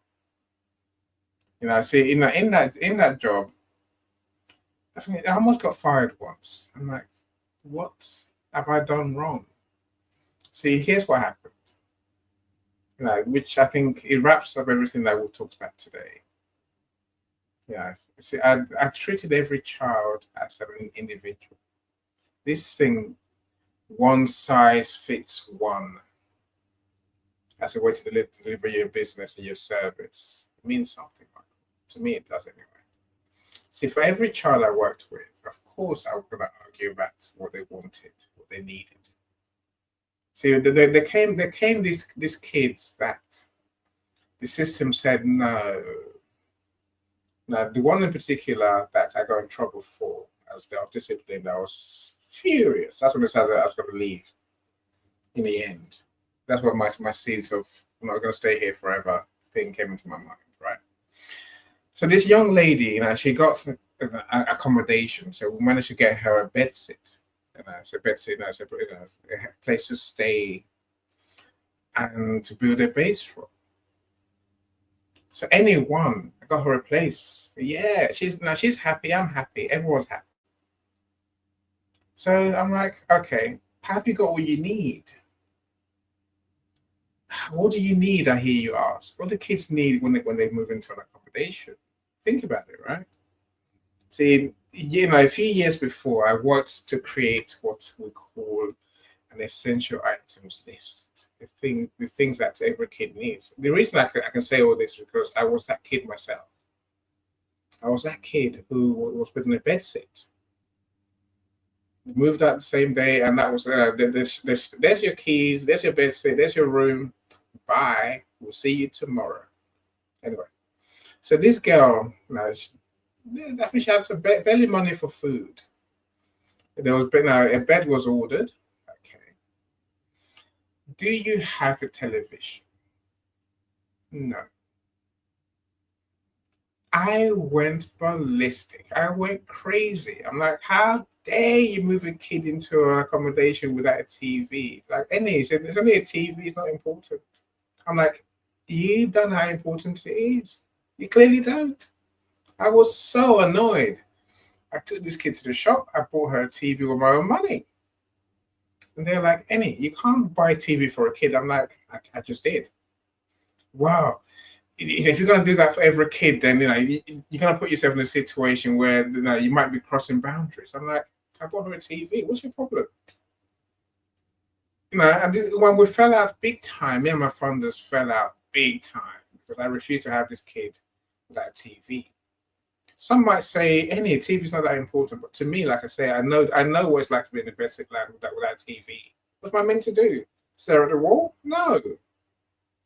I'm saying that's how far I was willing to go. Saying I'm not gonna bore you there. Arguments. I'm sure Paul Leggett on Sunday arguments about black bags. I refuse to have kids moving black bags. Another thing that really pissed me off because I was that kid who got moved in black bags, bin bags we call them here. I'm saying my whole life has been driven by this sense of if someone needs, I will do it. Whatever it takes, I'll do it. My wife's cooked turkey for many kids, Christmas meals for many kids who were left over Christmas in bedsit land or their own flat. Sometimes asylum seeker kids, so they have no family here. I'm saying that niceness doesn't take that much. It just takes caring. So no surprise in business, I do the same for it. No, I'll go the extra mile for anyone. I have a question, Annie. Go for it.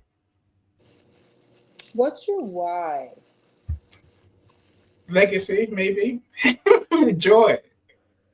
No, seriously, what's your why? Because when you speak, you talk about friendship, which is something that is more than ethereal, correct? Yeah. And spiritual. Yeah. And when we have discussions about, whatever's going on, projects or whatever, soon to be, I hear the tonality, especially when you speak a little bit about, your wife or your kids or, maybe what you're going to be doing, and the fact that you don't go to sleep. But everything that you do, it's done with such care. So I would love to hear your why. Is that too much of a big question to ask now? Yes, I think so. Now, look, my why is not that it's not rocket science. I live to have that joy of just the joy of doing, of being, right? Yeah. That comes from me just being me and doing what I think is right, which is be So helpful. that comes from you being an empath. maybe. It's a word, but I'll take it. I know. I know some people think I have no boundaries in that sense, but I think that they're wrong. Saying No. anyone who gets to know me knows I've got. If you cross my boundary, I'll tell you all of that. I think they're dead wrong when they think that you don't have boundaries. I remember our first we spoke about this. The first time several years ago when we had a, brief conversation. um I thought it was all about money, you know, for you. And of course it's about money because we feed our families that way. But I thought that was what it was about. And I run from people like that because they'll sell their mother, you know.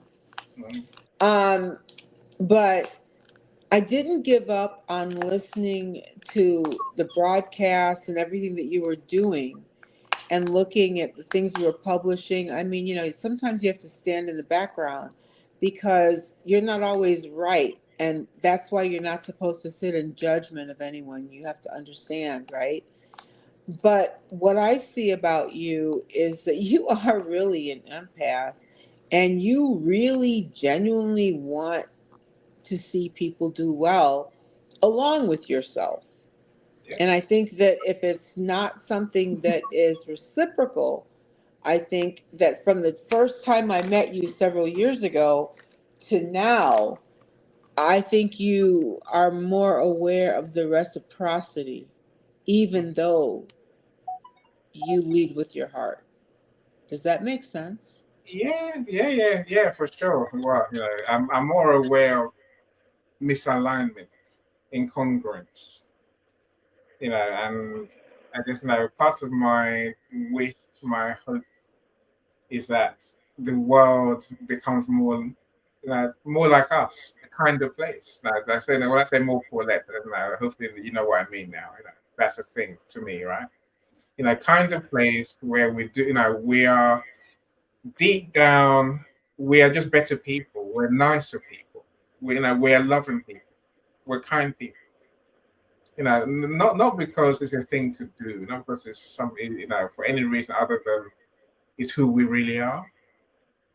I said that's probably what gives me the greatest joy. Look, of course I want clients, but I don't. Do I need clients? Yes, I need clients. I'm just telling the universe, I want more clients. Give me more clients, right? So that's a given. But deep down, I, you know, I don't need money. I don't need money. I've got, I've got the No, money. Annie, You know, it's not about the money. no, It's but it's it's it's really about the people. I mean, if you go about seeking money, especially in what you're trying to achieve here in terms of hospitality, then you're going about it all wrong. yeah, You have to go after the people. You have to I go agree. after the heart. You have to go Yes, after the heart and the soul, Mike. The heart genuine, and soul. exactly. You And have to that's go. what, It's something deeper than that, right? right. So it's not about the money. And that is Mm. why that's why the way you acted was you went and you bought that television for that person. And the reason you did that is because you put yourself in her place. The way you were reacting is because you were reacting because of an action that you projected onto yourself on her behalf. Yeah, yeah, And you reacted like saying, look, if I was in her position, you would have given me this, and guess what? I would have been totally pissed off and I would have demanded this and gonna gotten TV for myself. So I'm gonna get a TV for her, put it in a room. So that's what you did, and that's how you reacted. mm. Of course, at the time you didn't realize that's what was going on, and that's why you're doing that because you No, would have no, probably I did. No, I knew. I felt the pain, and you I felt think the pain, that and I think that's what we're talking about reciprocity. reciprocity. A big word. Too many letters. 4 letters. I saw you flash the mic. I can actually say ridiculable, but I cannot say reciprocal. There's some words I can't say either. Sustainability.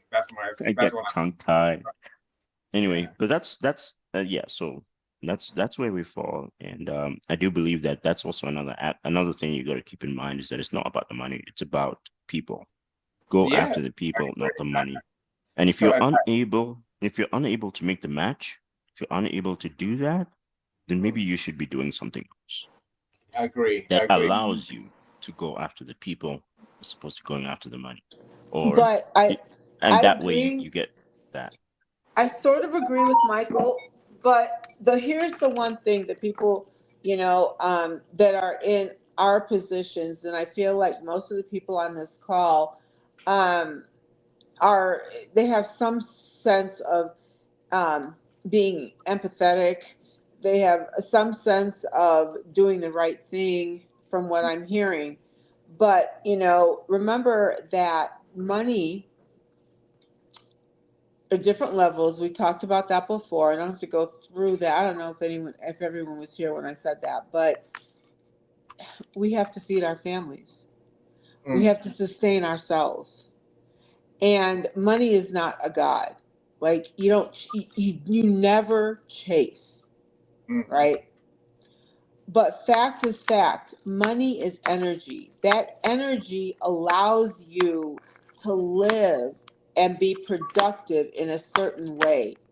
When you are not giving of what you have been gifted, what due to who you are, due to what you do, you know, you're rewarded. This is the way of rewards. And in those rewards, that energy then becomes reproductive, in the people that you invest in.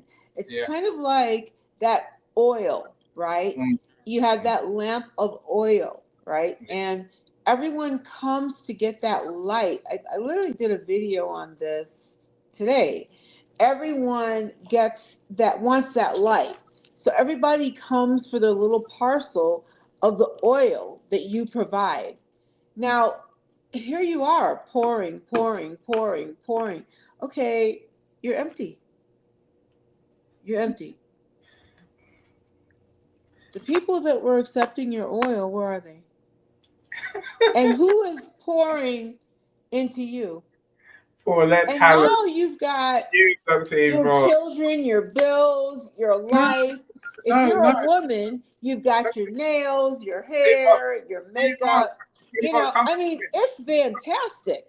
Come back a bit. But Come back. money is energy, and Yes, energy allows you to help other people. yes, I But you agree. But can't make money your God. Like, no, no, that's not what it is. I agree. Look, I think Paulette, and I want to hear from you because I know it's gone past midnight. I need to go to bed, you horror. So I'm just going to say one thing. Absolutely, you can't pour from an empty cup, 100%. Agree. And I only give what I can afford to give. And I'm very clear about those boundaries. But the point is, when you are looking to the thing that Professor Roxana said, and I kind of really want to go back to as well, is don't be one thing in one place and be something else somewhere else. I believe that you should be genuine and authentic in every single whatever. So if you're in your professional life, in your personal life, whether it's a friend, whether it's somebody you just meet, regardless, you should be the same person, and you should be true to your heart. And if you're not being true to your heart, then the end result is that you are living a lie. And I can't live a lie. So for me, I say live according to the rules that you put in your place, whether it's God, universe, whoever. But I put myself is my heart. And if my heart says it's okay, then it's okay. If my heart says no, then it's no.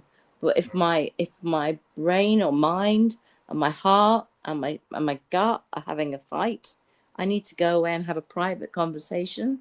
And then I come up with a decision, and then I come back to the table. But I will not make a decision if I'm not in alignment. And I believe that that is absolutely, 100% how I believe you should run your business, how you should run your personal life, how you should run with your kids. Everything runs in alignment.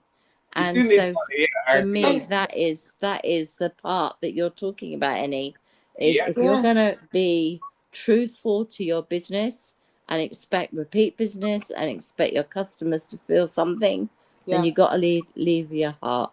Yes. And on that note, I'm going to bid you all good evening, good night, good morning, good whatever. Thank you. Please, can I go to my bed? Please, it's 12:30. You've earned your I'm 2 gonna minutes. turn into a Before you pumpkin. hang up, Paulette, there's one Good thing I night, want to say Paulette. to you. Paulette, before you hang up, there's one thing I want to say to you. Everyone thinks that love is the highest vibration, right? But it's not.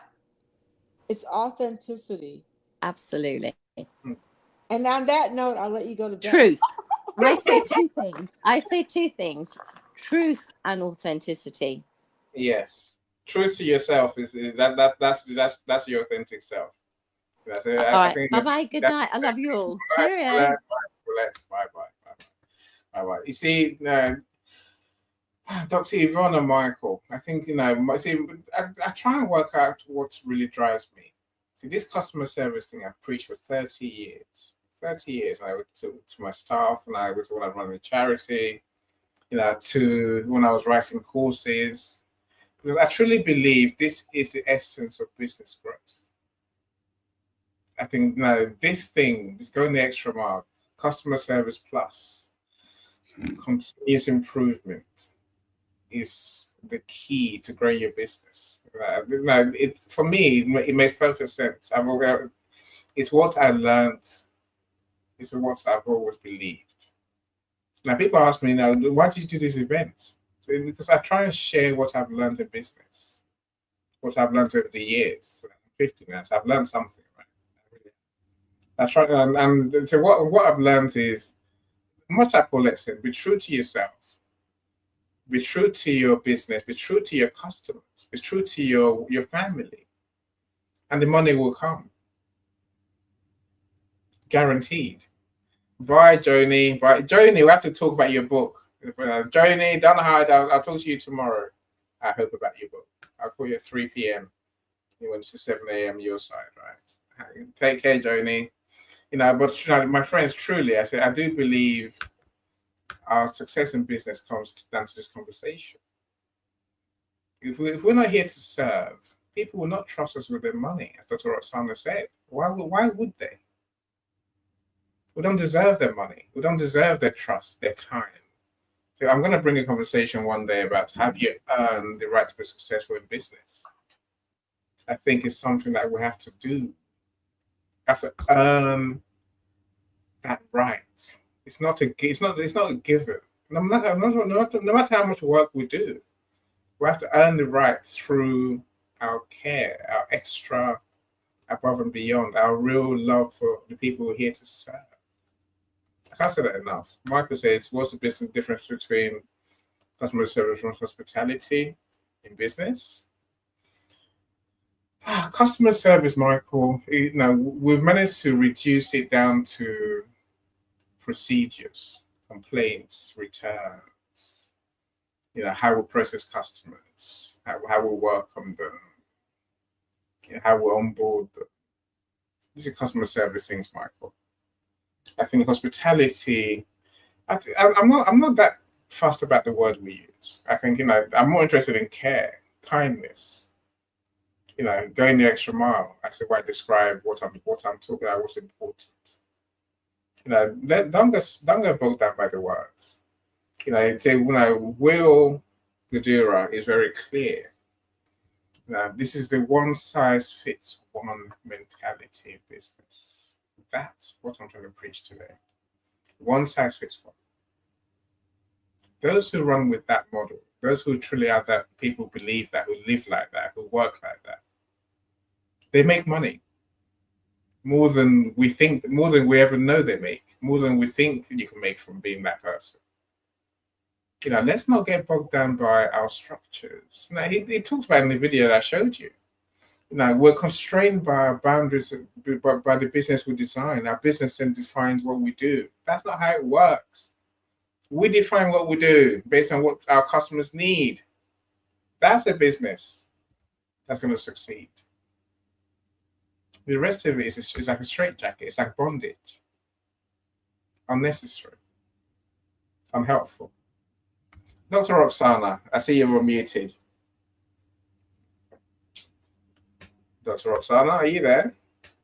Are you muted back up? Okay. Let me show you one last video. That way we're nearer to going.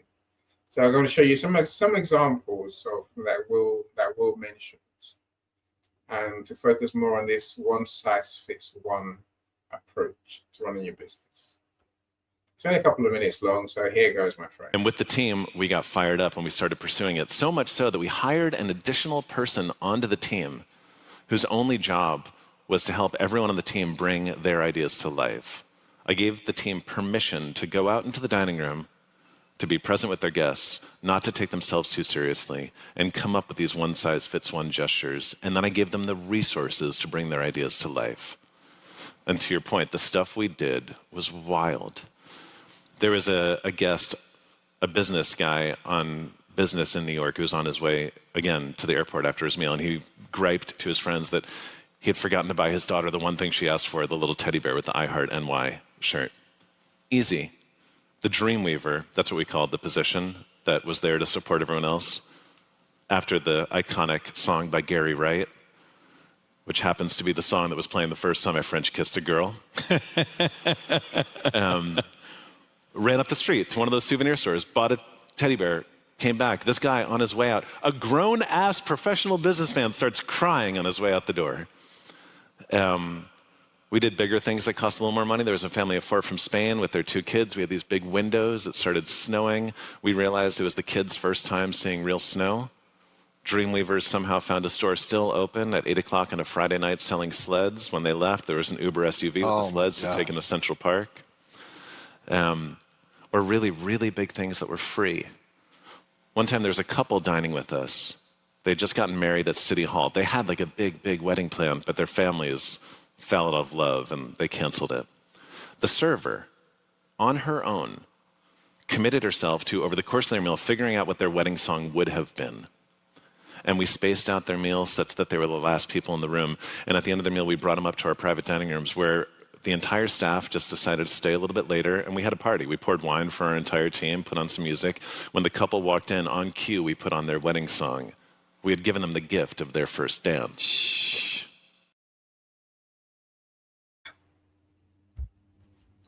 See, every time I watch like Will Guidry, I get emotional because I think I'm touched by his true level of care.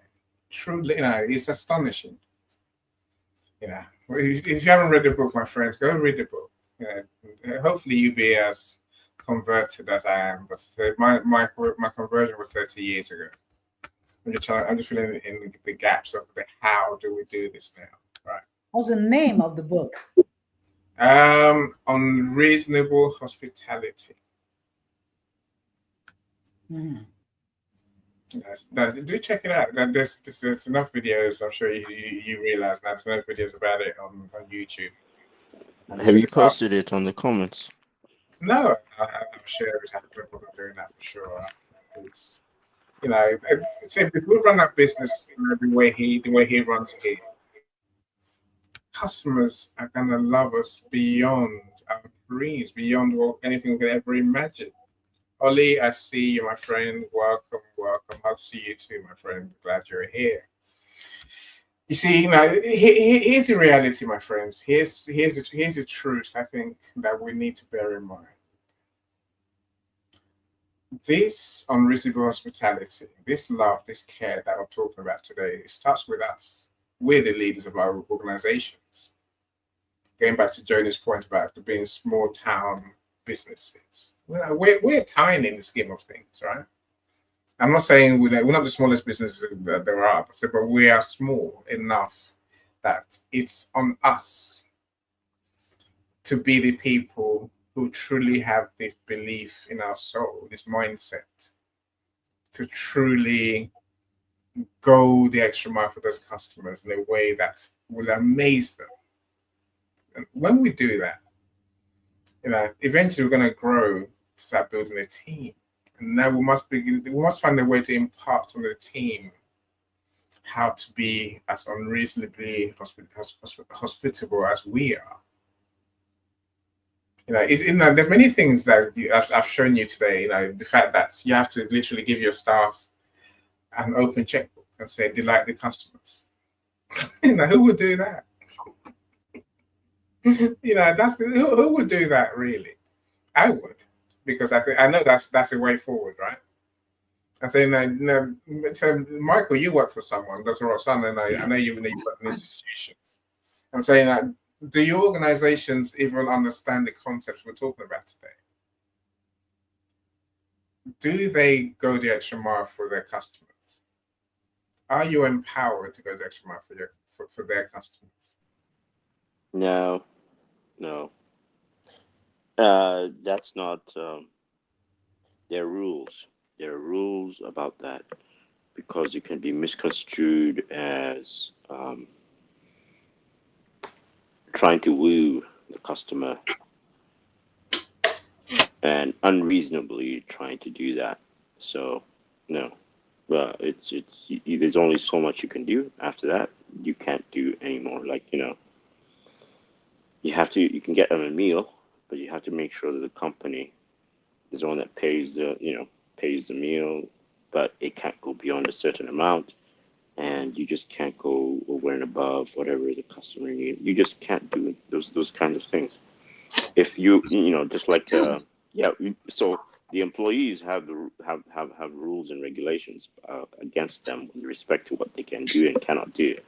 And then if it was the CEO can do whatever they want. They're the owners of the business, or whoever the owner of the business is, not necessarily the CEO, but whoever is the owner of the business can do whatever they want.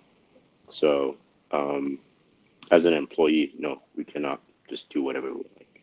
We have to do it in accordance to the rules and regulations. Can I take permission? I need to do something. I am getting ready to leave. Thank you so much, Annie. Thank you, Mr. M. Thank you. We're almost done. So we're actually going out the door. Thank you so much, Dr. Roxana. It's been good talking to you, Dr. Roxana. Yvonne. Thank you. Thank you so much. Thank you for showing up. Yeah, thank you so much. You have a good evening. Have a great evening. I also learned from you as well. So. We always learn from each other, right? We always learn from each other. Thank you, Michael. But you gotta make it a point with Dr. Roxanne. She's always making it a point. Yeah, true. Look, and I say I love your honesty, and you see, here's what most companies do. Like you asked the question earlier, Michael: customer service versus hospitality. Yeah, because it was confusing initially. See, most companies will do the customer service thing. They think they're doing hospitality. This is why I have a problem with that concept, right? See, now most companies will do the happy birthday card to their favorite customers. Most will do maybe they might even call you on your birthday. So if we look at the staff, they might buy you a watch on your retirement day. They do the basics. They might arrange meals for their staff, and they might arrange some get-together for customers. I'm saying that's not what delights your customers, my friends. That's not the answer. The answer is, what do your customers really want? What's going to give them joy, real joy? What's going to change their lives? And they'll be like talking about you forever, recommending you to their friends. That means going above and beyond.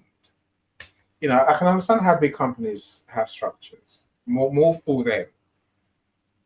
But Michael, as small businesses that we are, I know you're not one of those in the pure sense of the word, but you know people who are. I know your sisters are in business themselves, right? I'm saying your sisters do good work. And I say you help kids in Uganda here and many other places, right? Right. I'm saying, is there more we can do? There is. We can all do more, and the way to know what to do is what we was talking about. Be present. Talk to your customers. Spend time with them. Listening, learning who they are. His restaurant doesn't just do the birthday card thing. Like that's, I don't know if you've heard. They overhear conversation, they overhear pain, they overhear, trauma sometimes. They overhear disappointments, and they go all out to fix it because they can.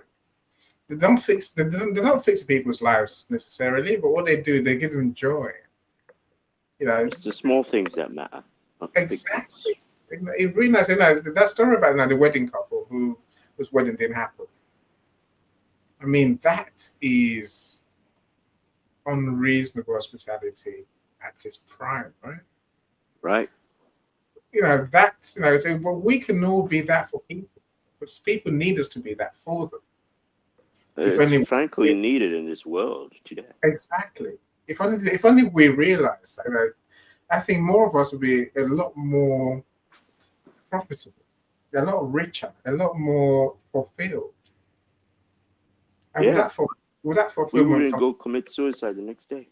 we really wouldn't. But with that fulfillment comes revenue.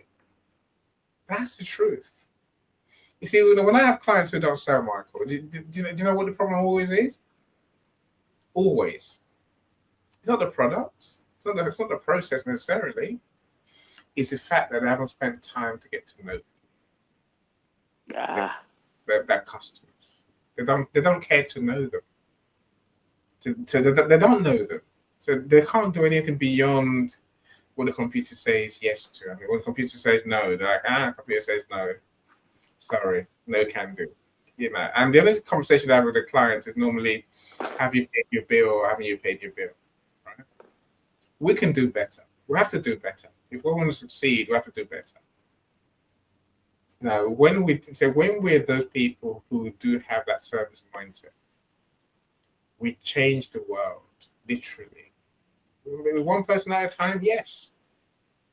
But also change our world. We change everything about our business. We change everything about who we are.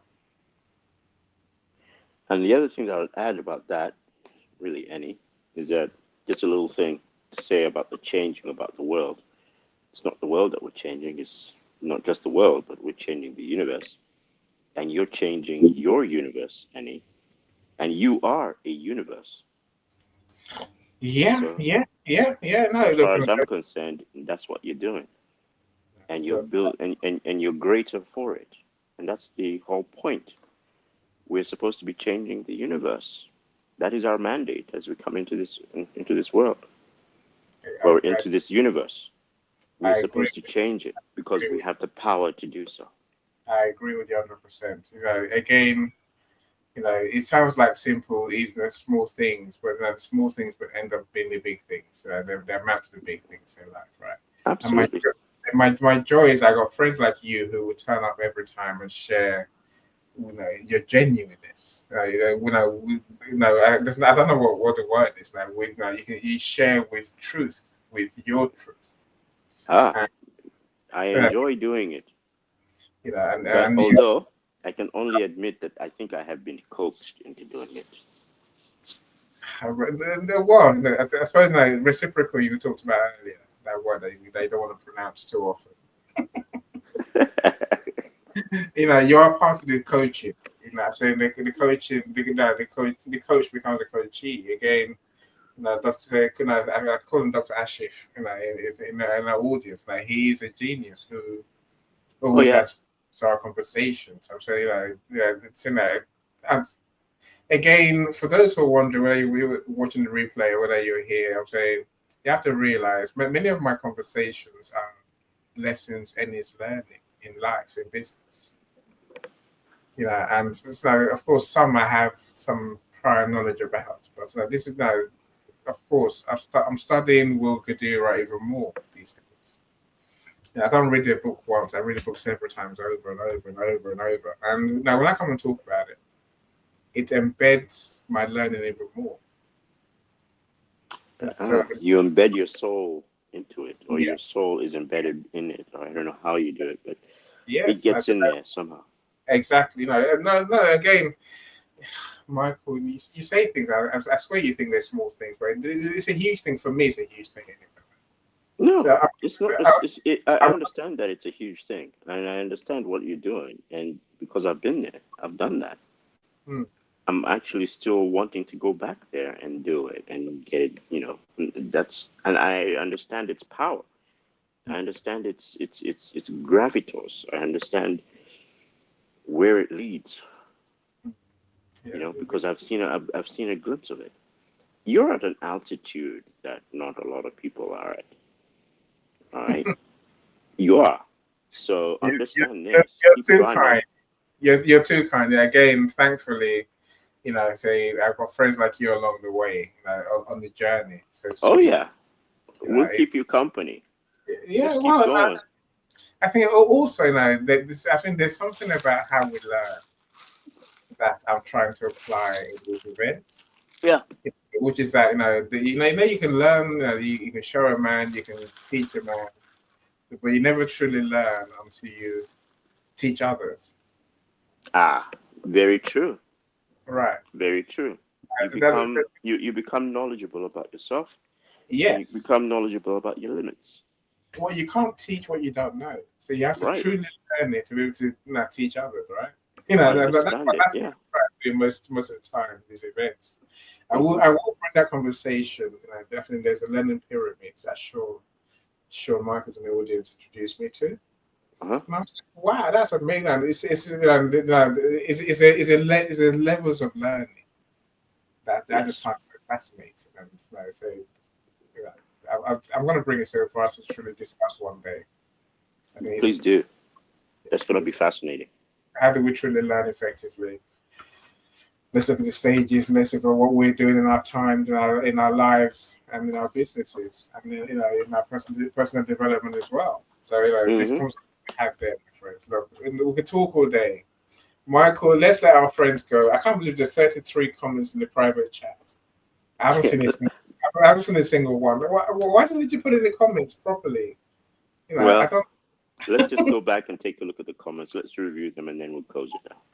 I'm scared. No, I've been through most of the comments today. All 33 of them. No, I haven't looked at any of those. That's why it's still red. I can see the number, right?